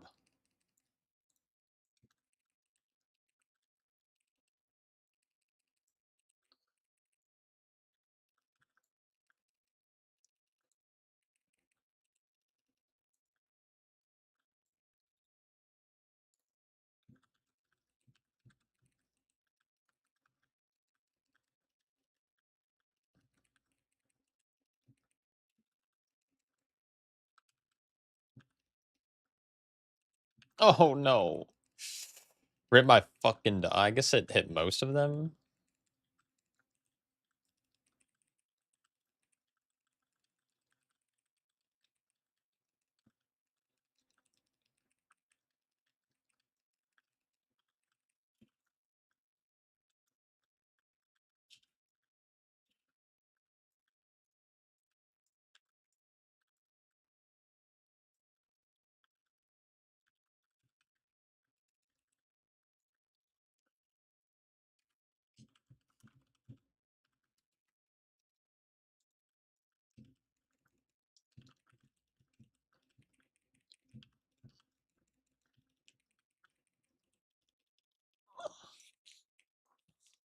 Yeah.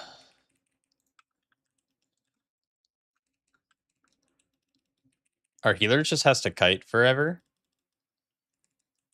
I guess maybe we should, like, focus these guys down. But also, I think I need DPS to soak that orb. We missed out on 2 orbs and like this, so this would be like 1. We'll probably have to do like an extra phase. Yeah, 1 heal, dude.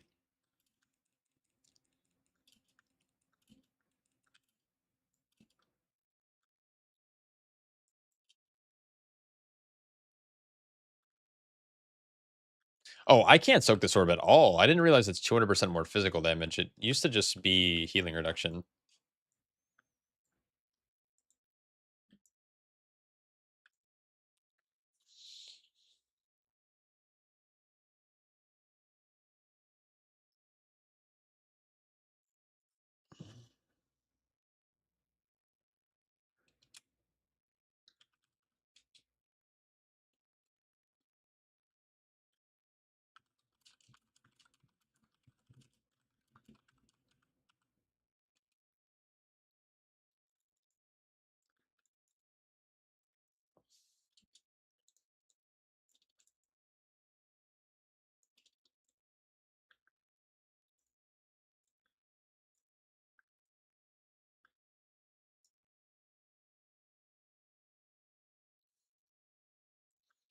This run back is crazy.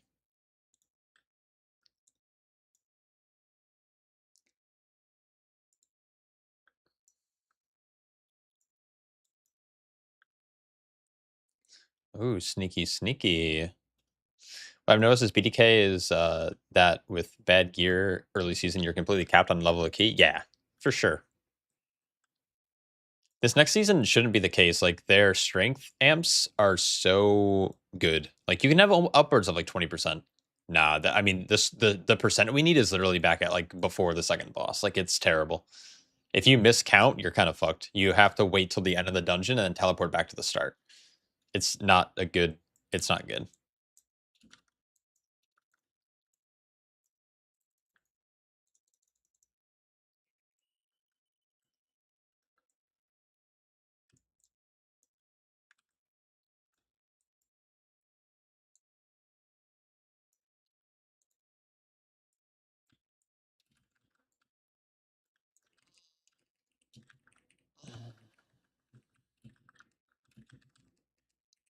Why does this guy spawn so late?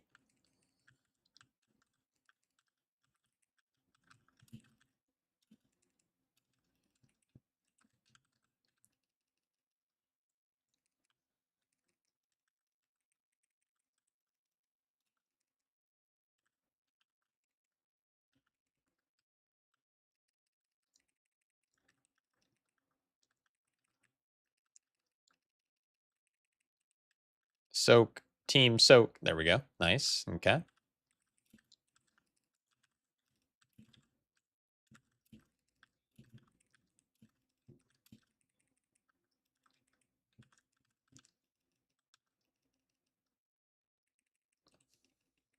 Yeah, don't miscount.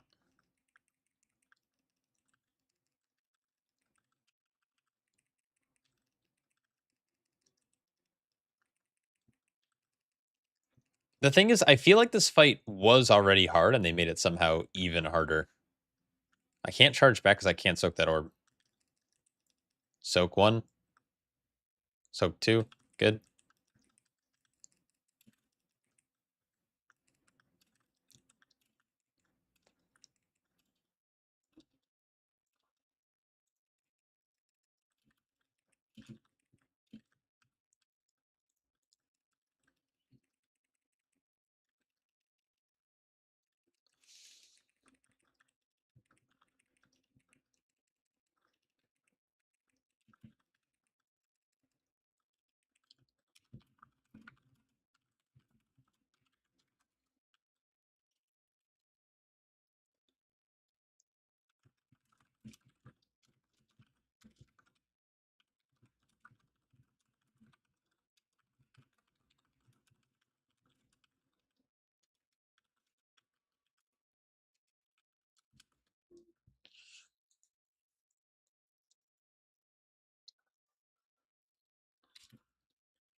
Yeah, this boss just seems tough. And my boy Prodigy is no, he's not a prodigy, it looks like.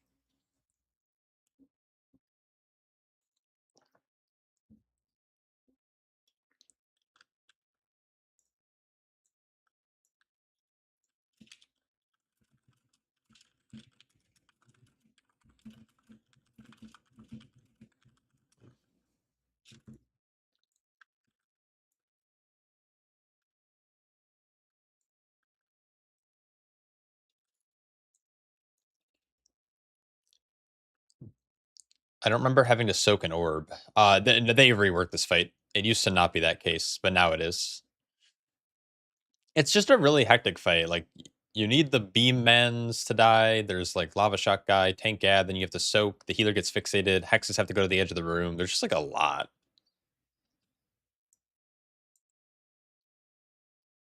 And it doesn't help that the healer gets fixated, but it's better that it fixates just one person. I kind of wish it fixated the tank. That I think that'd just be better.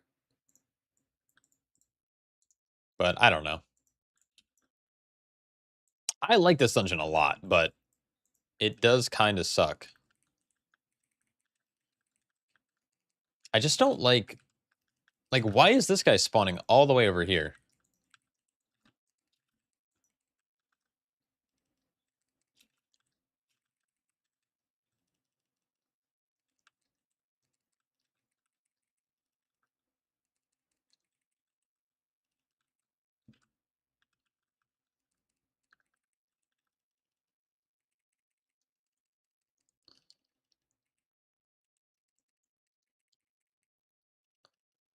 Oh, that makes sense actually. I didn't realize it did a burst of damage when you soak it.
See, the problem is like how fast he kited here.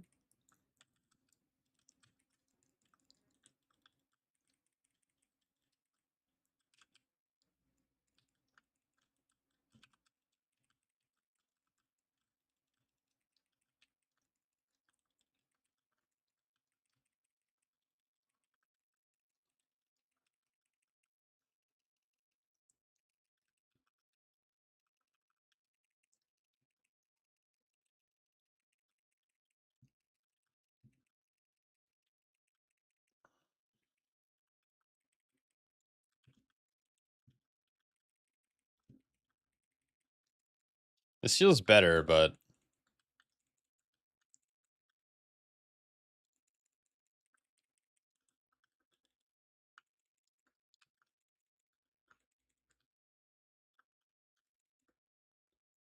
I know this ain't good though. I guess I can technically soak when there's no ads up.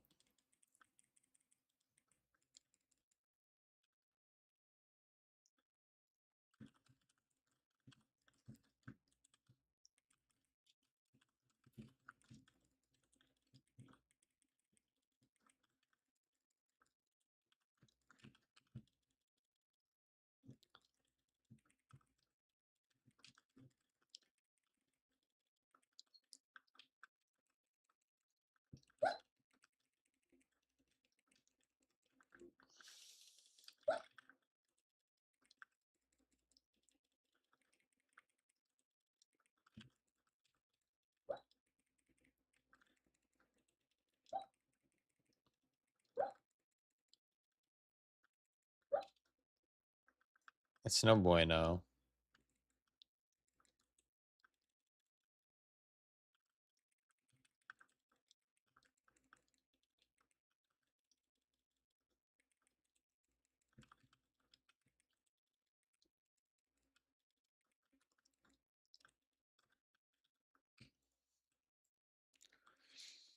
I know there may be specific or changes pending, but will we do a tier of dungeon ease? Like which one is easier to do? And so yeah, I'll probably do that.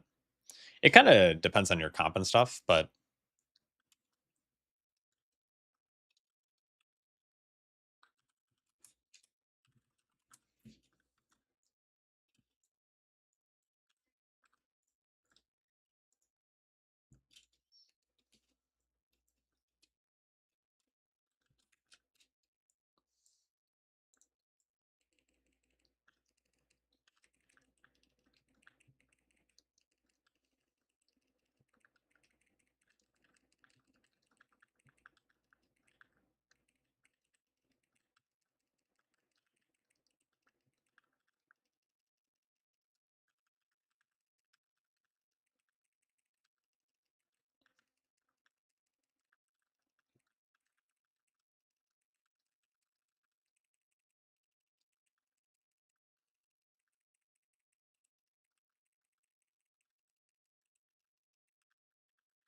dude, my team gave up. They're not helping me. I'm trying to time this key. Or I mean, complete this key.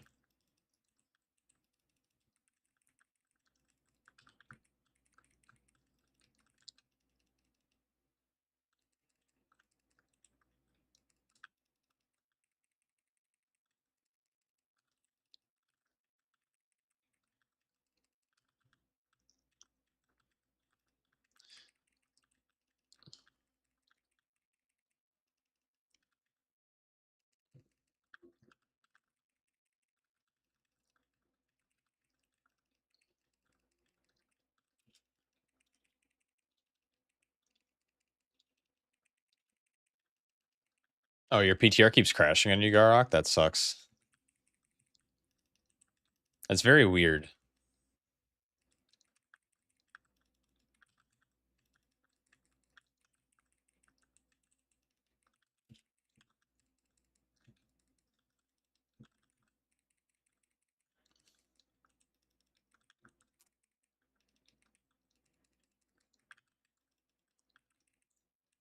The blinding of a lie.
Oh,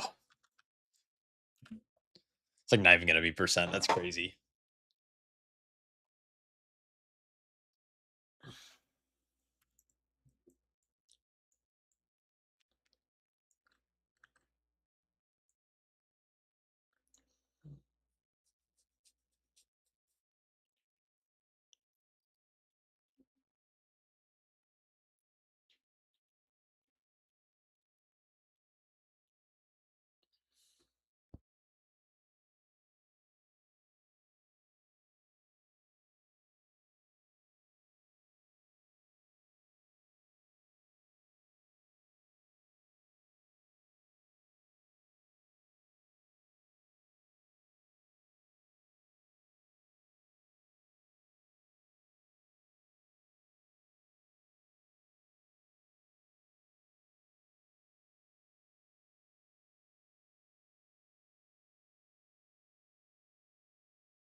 All right, I'm back. Big dub.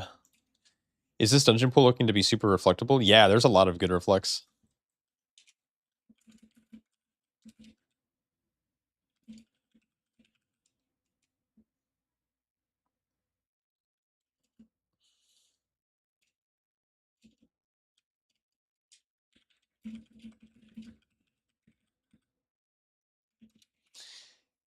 Yeah, like in this dungeon even, like that we just did, let's take a look at Merektha, for example. So here's Merektha, here's my damage breakdown. 15% spell reflect damage on a boss fight is so good. It's so, so, so good.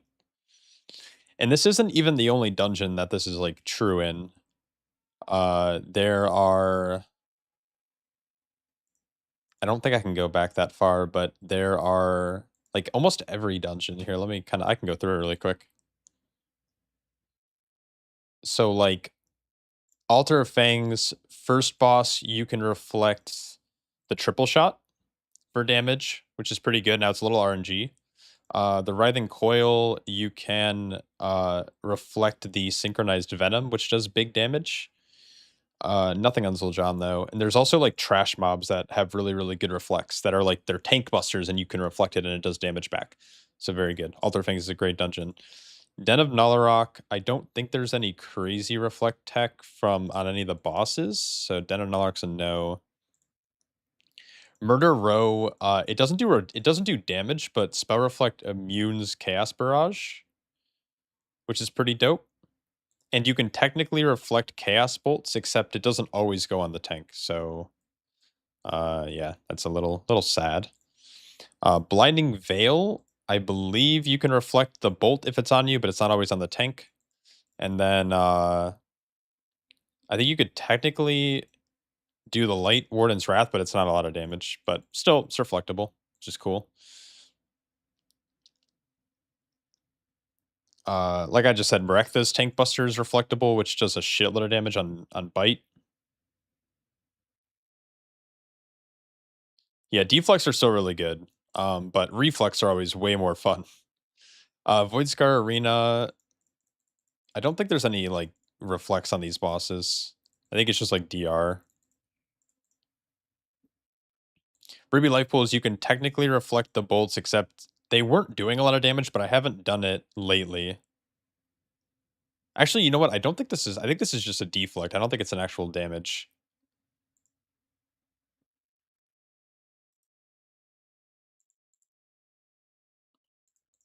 Yeah, but there's some really like fun reflex in this pool, which is good. We like big reflex.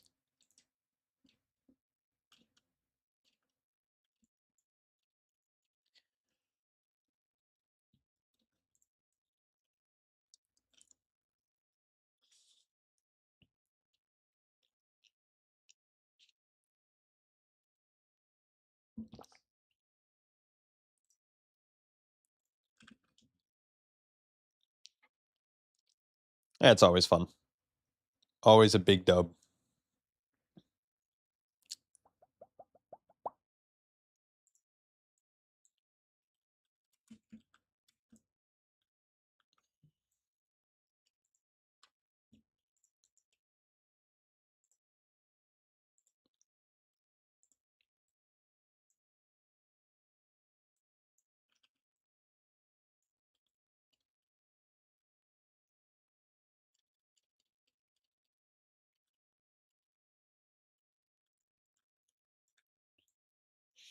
I'm spamming 10s between 21s, probably to get my warrior some gear for season 2 and a lost boss of last boss of Skyward Shallona's big neuron activation. Yeah.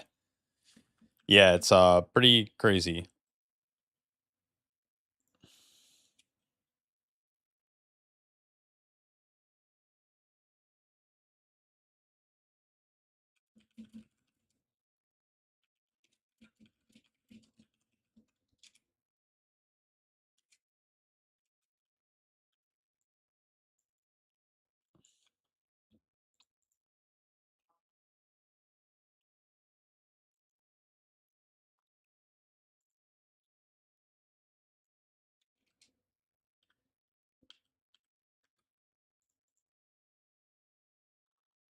Didn't you used to main P War? It was like pan. Yeah, it was. Thick Pancake was my Prot Warrior's name. Rest in peace, Thick Pancake.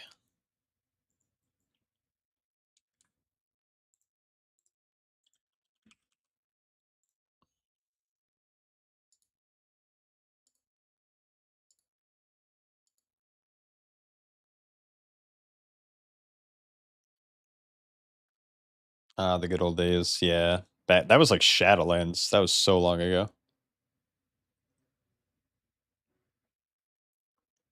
Pre-war is probably gonna be pushing for season 2. Nice. The, I think Prot Warrior, even if it's not quote unquote meta, I think Prot Warrior is gonna be a very solid, just like tank, just to play. It's okay in caster comps, but it's better in like Fizz-esque comps. With current tuning on Arms Warrior, it might be a little bit harder, but you could definitely play Double Warrior if you really want to, but it'll be good with like Frosty K's and Rep Paladins and Windwalkers and like all of them.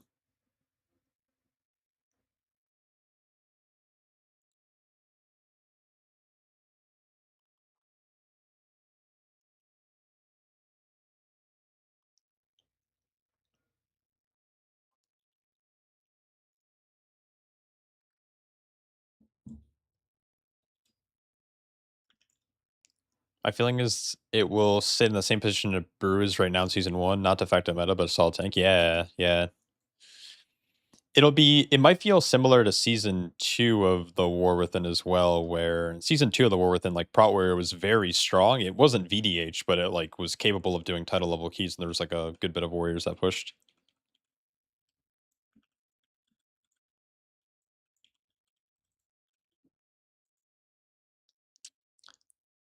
Yeah, Brew will be fun. Brew will be A-okay. Blinding Veil.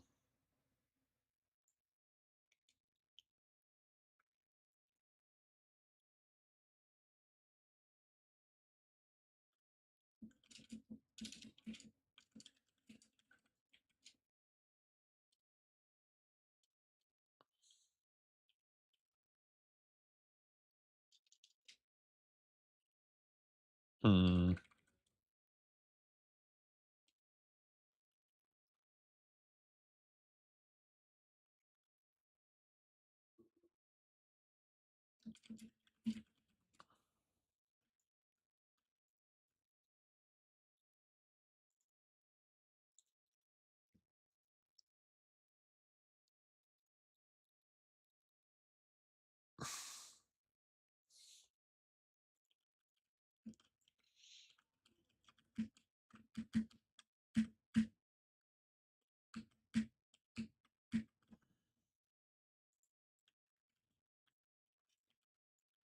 Off topic, if you don't mind, what's your prediction for 1% cut title this or 1% cut off this season?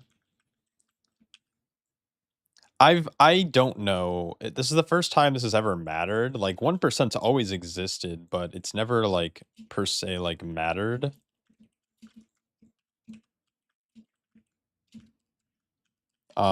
So it's like very weird for me. And like also because there's a reward now centered around it, like I think it's a more competitive like push value number thing. So I don't know. It's probably more competitive. I haven't looked. If I looked at the numbers, I might have a better prediction, but I'd imagine it would probably require a couple 21s.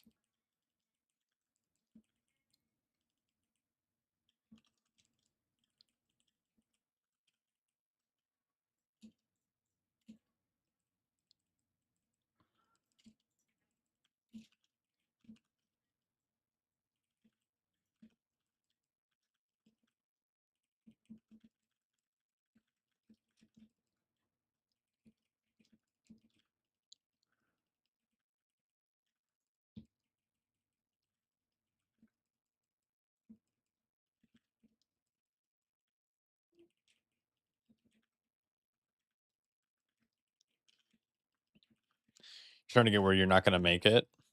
See, I don't know if it's going to slow down or not because like the folio's done, right? Like everyone's maxed out their folio. The only thing that would I like that's kind of concerning is that there are really good players out there who might come back at the end of the season just to do a quick push and like there are some people who have pre-made groups or people who are well above 1% can just like funnel Brazil keys to their friends. I have a few friends who want to get the 1% title, but they don't want to do it for like another week or two. And so, it might go up. I just don't know what like the landscape looks like for that.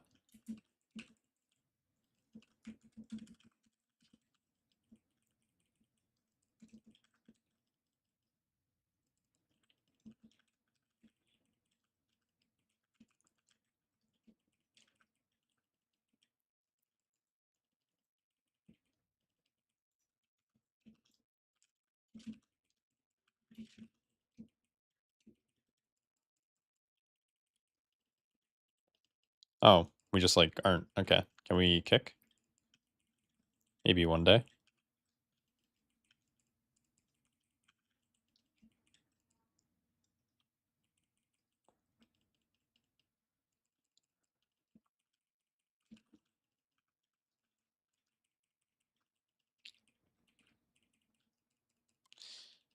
Yeah.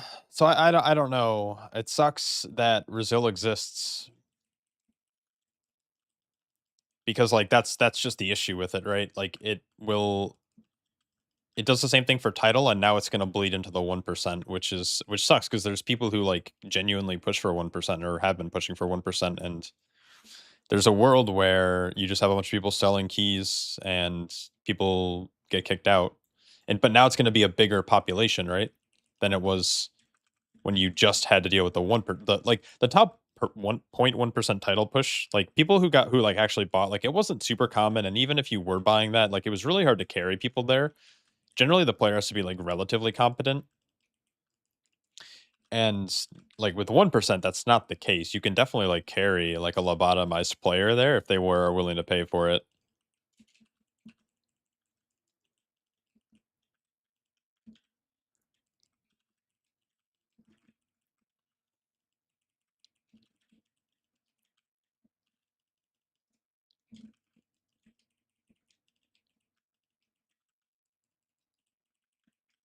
Yeah, we got Growl. We got Growl hitting spinning crane kick a lot.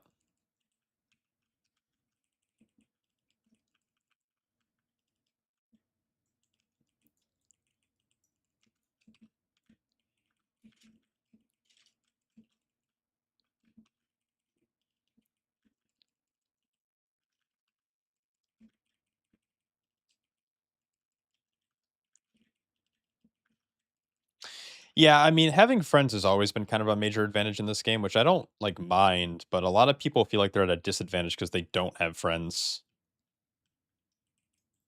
Why are these guys dormant? Like I'm trying to wake them up.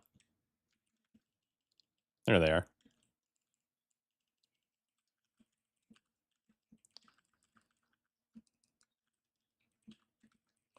I mean, I definitely saw like it in season 3. Like in season 3, I didn't really play or push that much. I was really kind of checked out of the game, I'm not gonna lie. And when I did start playing again, I almost immediately had people whispering me like, "Oh, do you want like just to get Brazil really quick?" And I literally pushed for title in like one afternoon. I went from being like 300 points below title to having title in like literally like 3 days. Like it was actually crazy. Again, in an afternoon I caught up and then I just like pushed into title to get secured.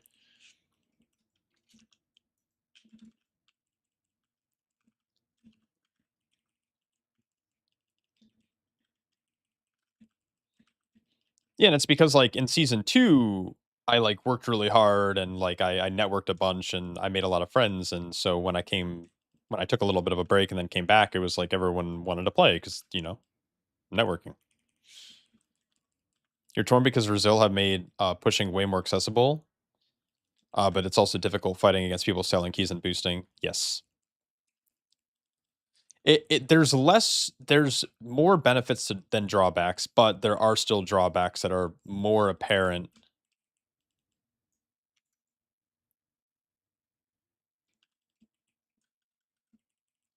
That was awkward.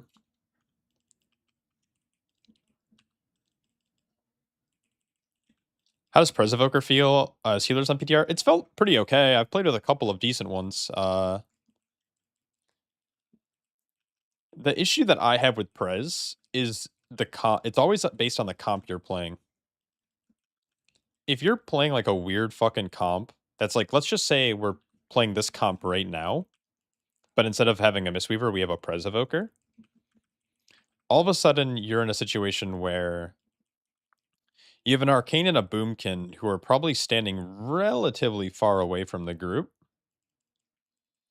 And it's like a little bit harder to heal. So if you're playing with a group that knows how to play with a Prez and everyone's kind of like in melee, it's pretty chill and actually is pretty strong.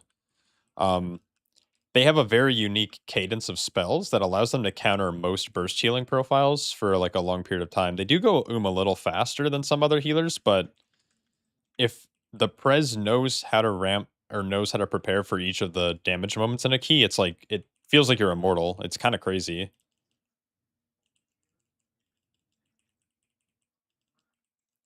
Been doing 21s with Bruce, Priest, Unholy Decay, Prez. It's that's quite the comp.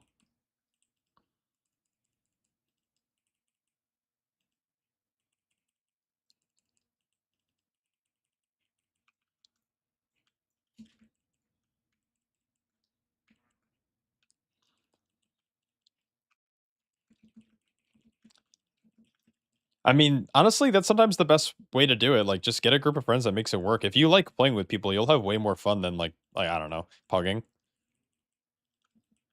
or like trying to find like an ideal comp. Like sometimes you play with people who you like to play with who are pretty good players, and they just don't want to play the thing that's meta. They enjoy playing Shadow Priest and Prez. Like, then yeah, make it work. You only join melee groups when you're playing Prez? Yeah, like I healed last time I healed on Prez. It wasn't like anything crazy, but I did like Keystone Master in season 1 of the War Within, and God, I hated caster comps, man. It was like so frustrating watching like a warlock sending 40 yards to my left and then the boomkin sending 40 yards to my right, and then like you have the melee heroic leaping out like 40 yards past where the mobs are, and it's like, dude, I can't heal anyone. And then people are like saying like when they die, they're like, what the fuck? I didn't get any healing. It's like, yeah, I wonder why. I wonder why. Kind of crazy.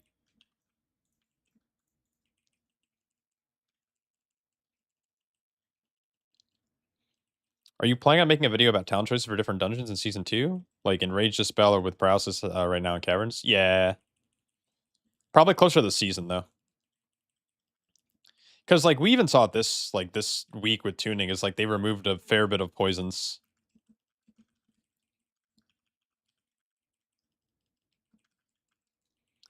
If Prez stays melee, it will be chill to heal over ranged. The problem is each range is on one side, then you're fucked. Yeah, exactly. Yeah, like if you play with people who know how Prez works, but I feel like that's something that you don't get to experience in like the average pug. I even know some really good players who don't know that they need to like that they need to alter their positioning, which not everyone is good at doing that. Like changing the way that you position yourself as a range is really difficult if you're getting used to or comfortable with how like where you position in a dungeon. But then all of a sudden now you have to position 20 yards closer near the mobs. Like that's scarier.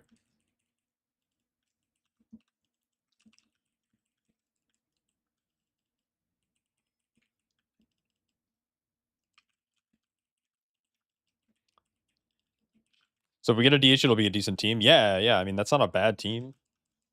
I think you could play most comps to like at least 1%. It's going beyond that, which is where it gets a little sketchy.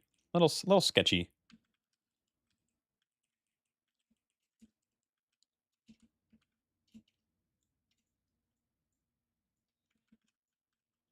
Does this guy need mana? You a mana enjoyer, Mr. Healer?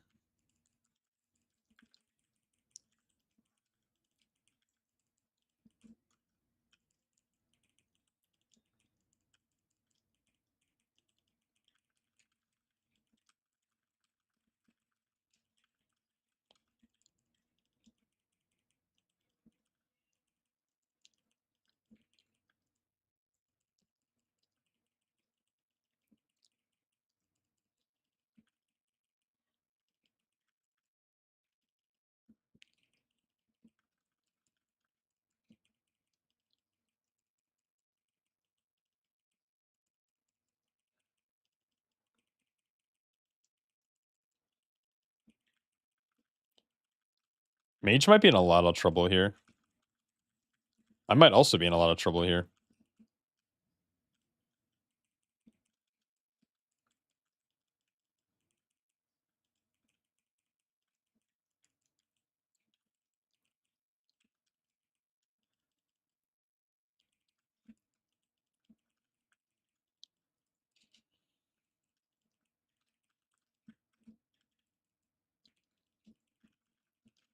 Mage is... Oh, luckily the mage got out. I think it was... I can't tell if it was Tiger's List or not.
Started taking a monk in the middle of the season, and today is your first...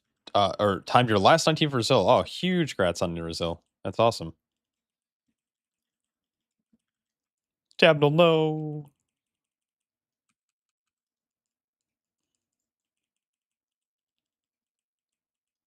This room gets pretty sussy.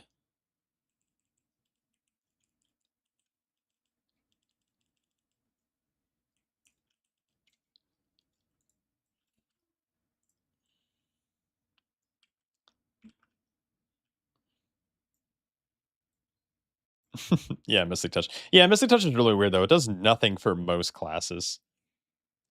Like it affects literally like almost no one. It doesn't even affect you fully. Like Brewmasters do a lot of magic damage.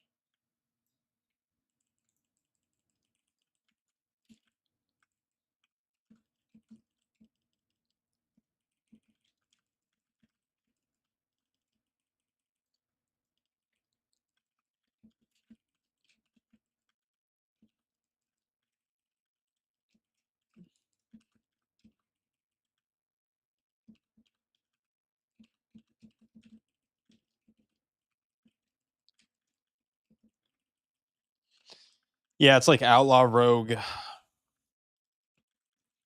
Fury Warrior, Slayer, like Slayer Warriors, arms just in general, Feral Druid,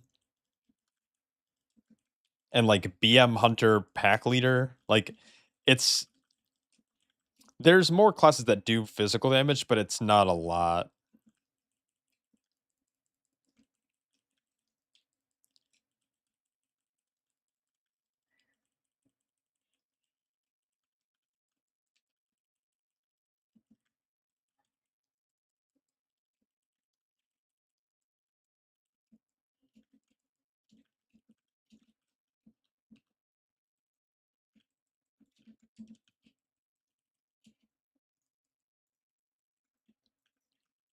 Ah,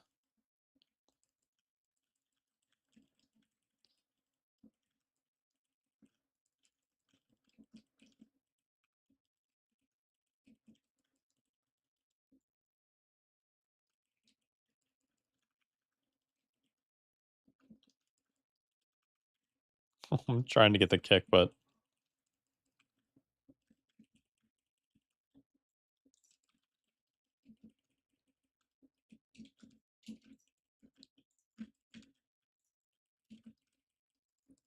why do I feel like all my abilities are just like not... They like don't have the range?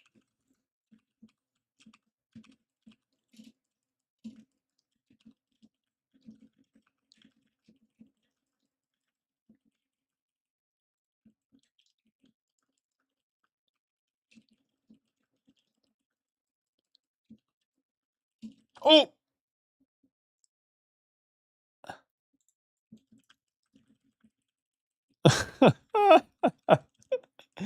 That was a bad charge. That was a very bad charge.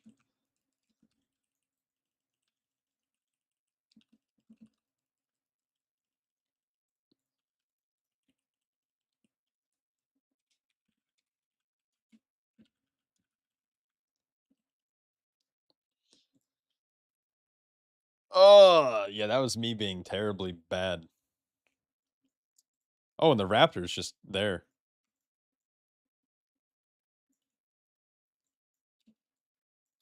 I that was awesome. All right. Noted. Don't be bad. Okay, got it. I got it. Don't worry, team. No one important died.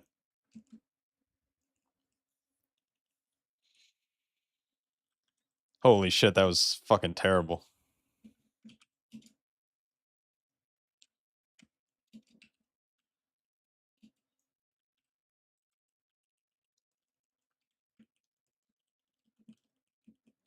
No! My reflect.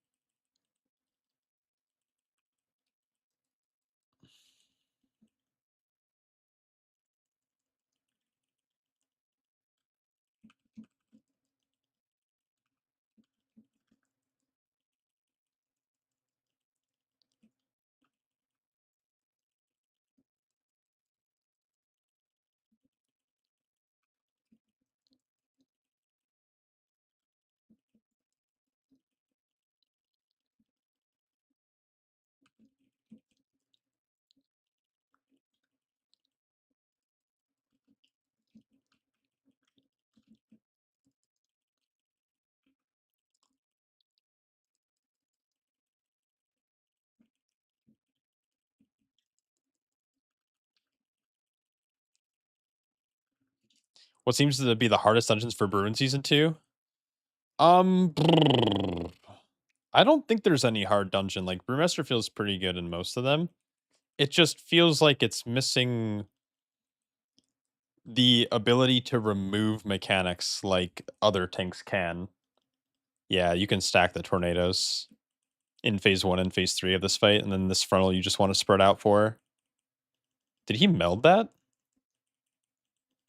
He did. That's very good.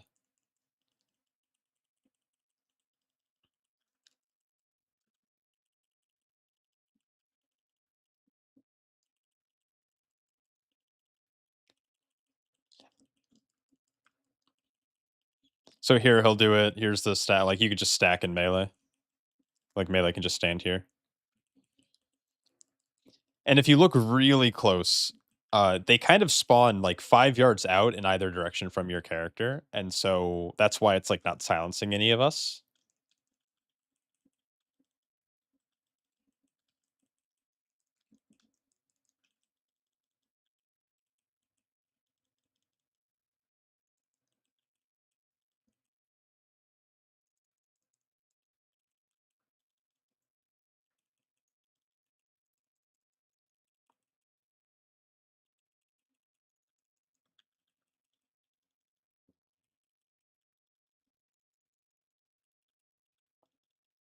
It's kind of griefy.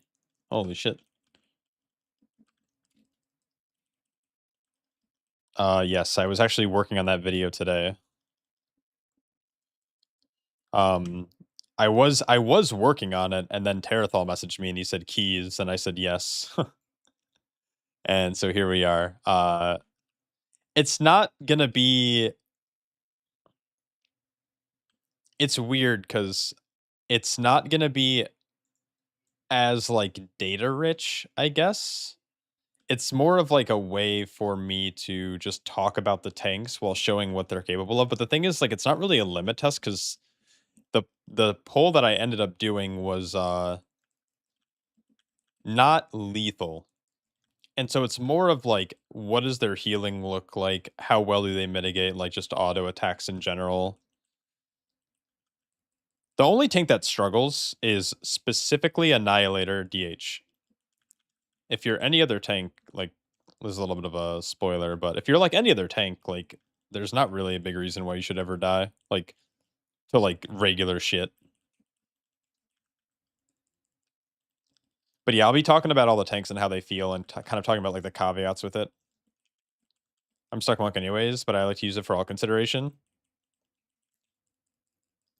Yeah, I mean paladin feels really good right now. So does warrior.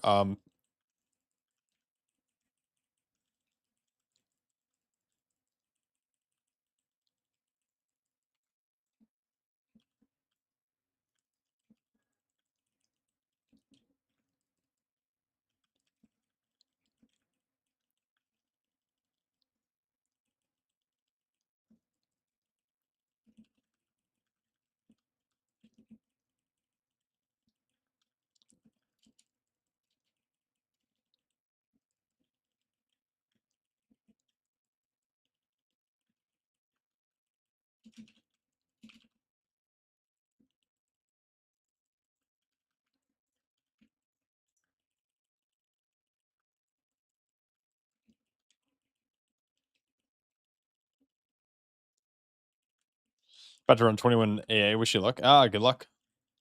Very fun dungeon.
I thought there was more casters in this pool, but maybe not.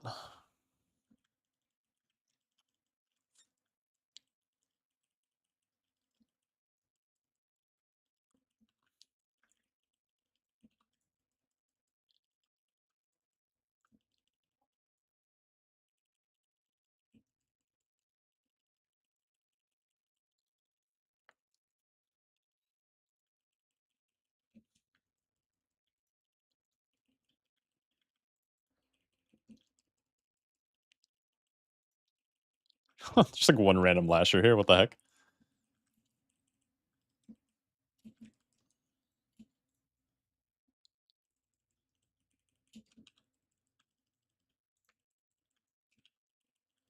Oh, I definitely didn't need all this.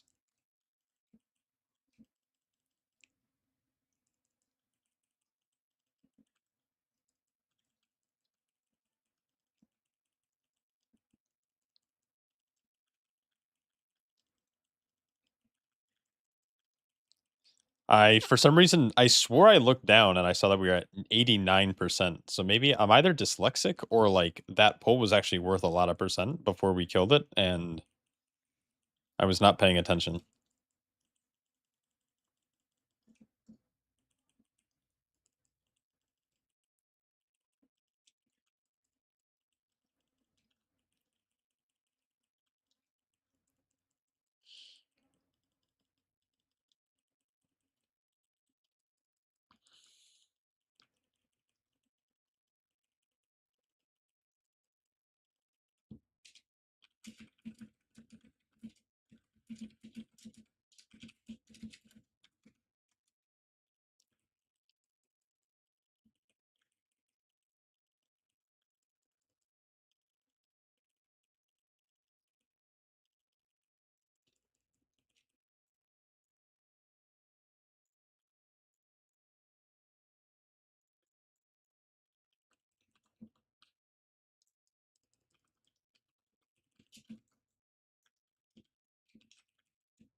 All right, 110% count. That's good.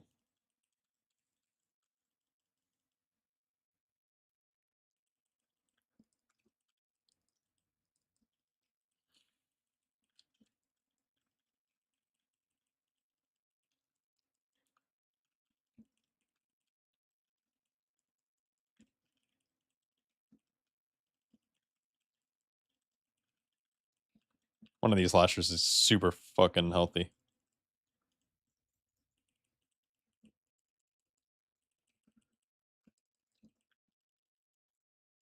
It's gonna target the mage. Oh, it's on Dabinol. At least it wasn't 200% count. True.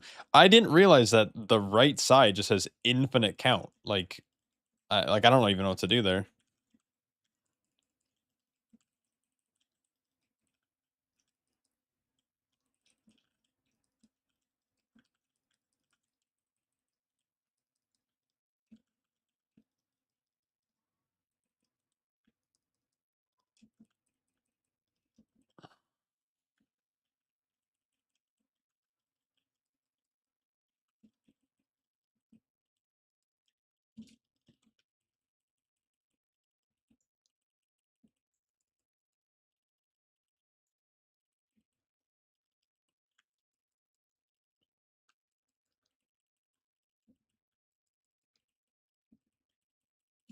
I kind of missed that earlier, but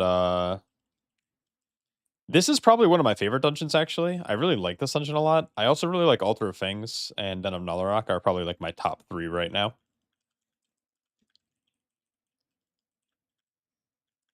I'm gonna have a lot of fun running those this season.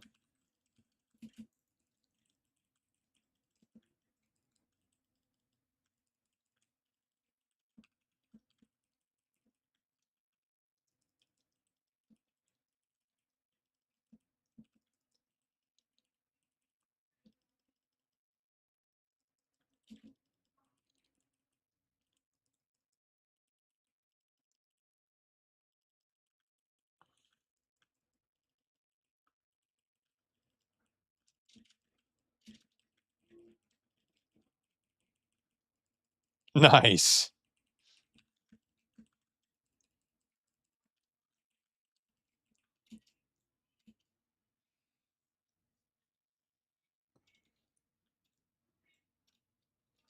Feels like if you don't have a curse and a poison cleanse in some of these dungeons, that the dungeons are harder than they should be. Yeah, that might be true. I can't think of too many cursed dungeons. I know like Murder Row has one.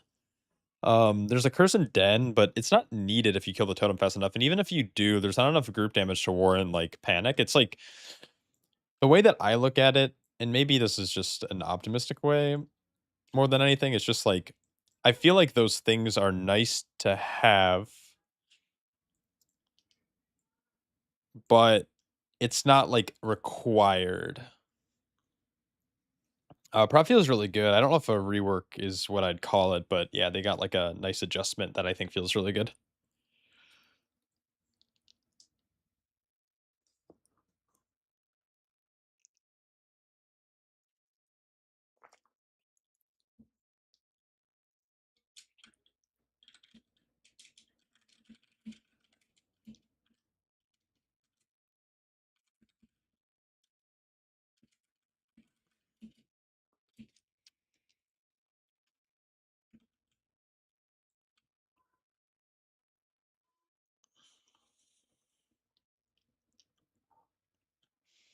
But like, dude, like just like, dude, the art team like cooked with this place. I think, dude, like it's so good.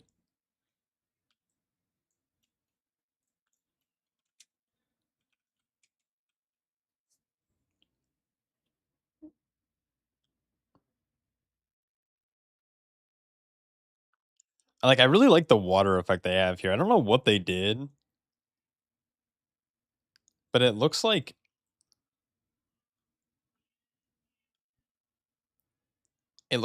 the stuff in the water is like moving. I don't know, man.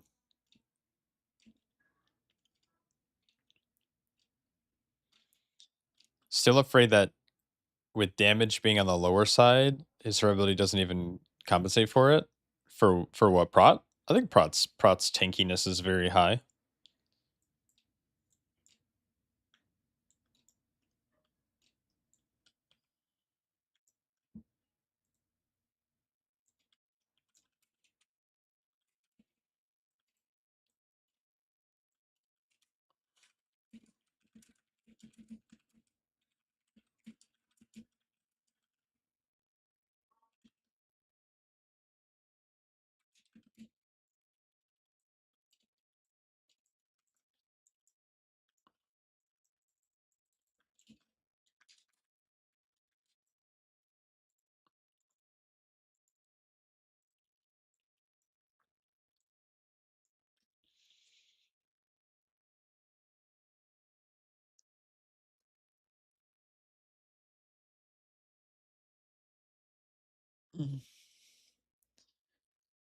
Is it season 1 Guardian Druid high or just good? I mean, I don't think any tank right now feels like it's Guardian Druid season 1.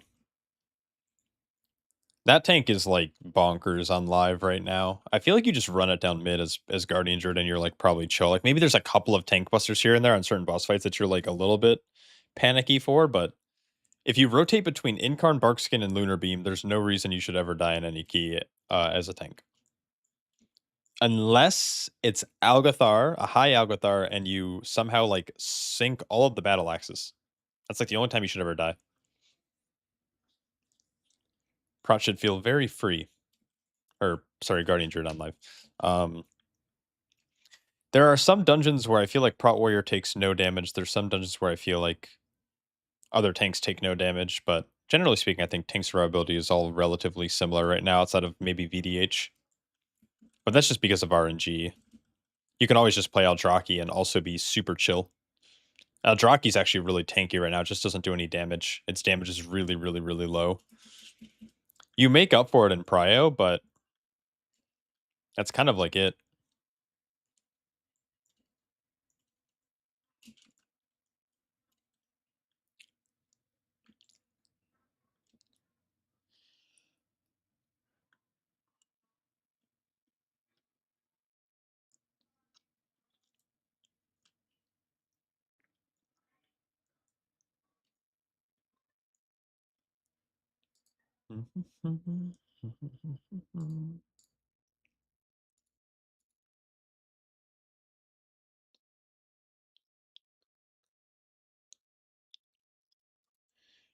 All right, anyways,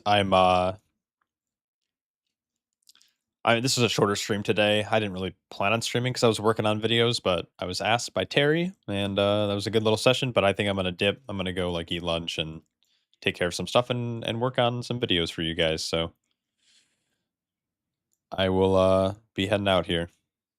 Thanks so much for hanging out, and I will be back later. Probably not today, but this maybe tomorrow. Yep, no problem. Thanks for hanging.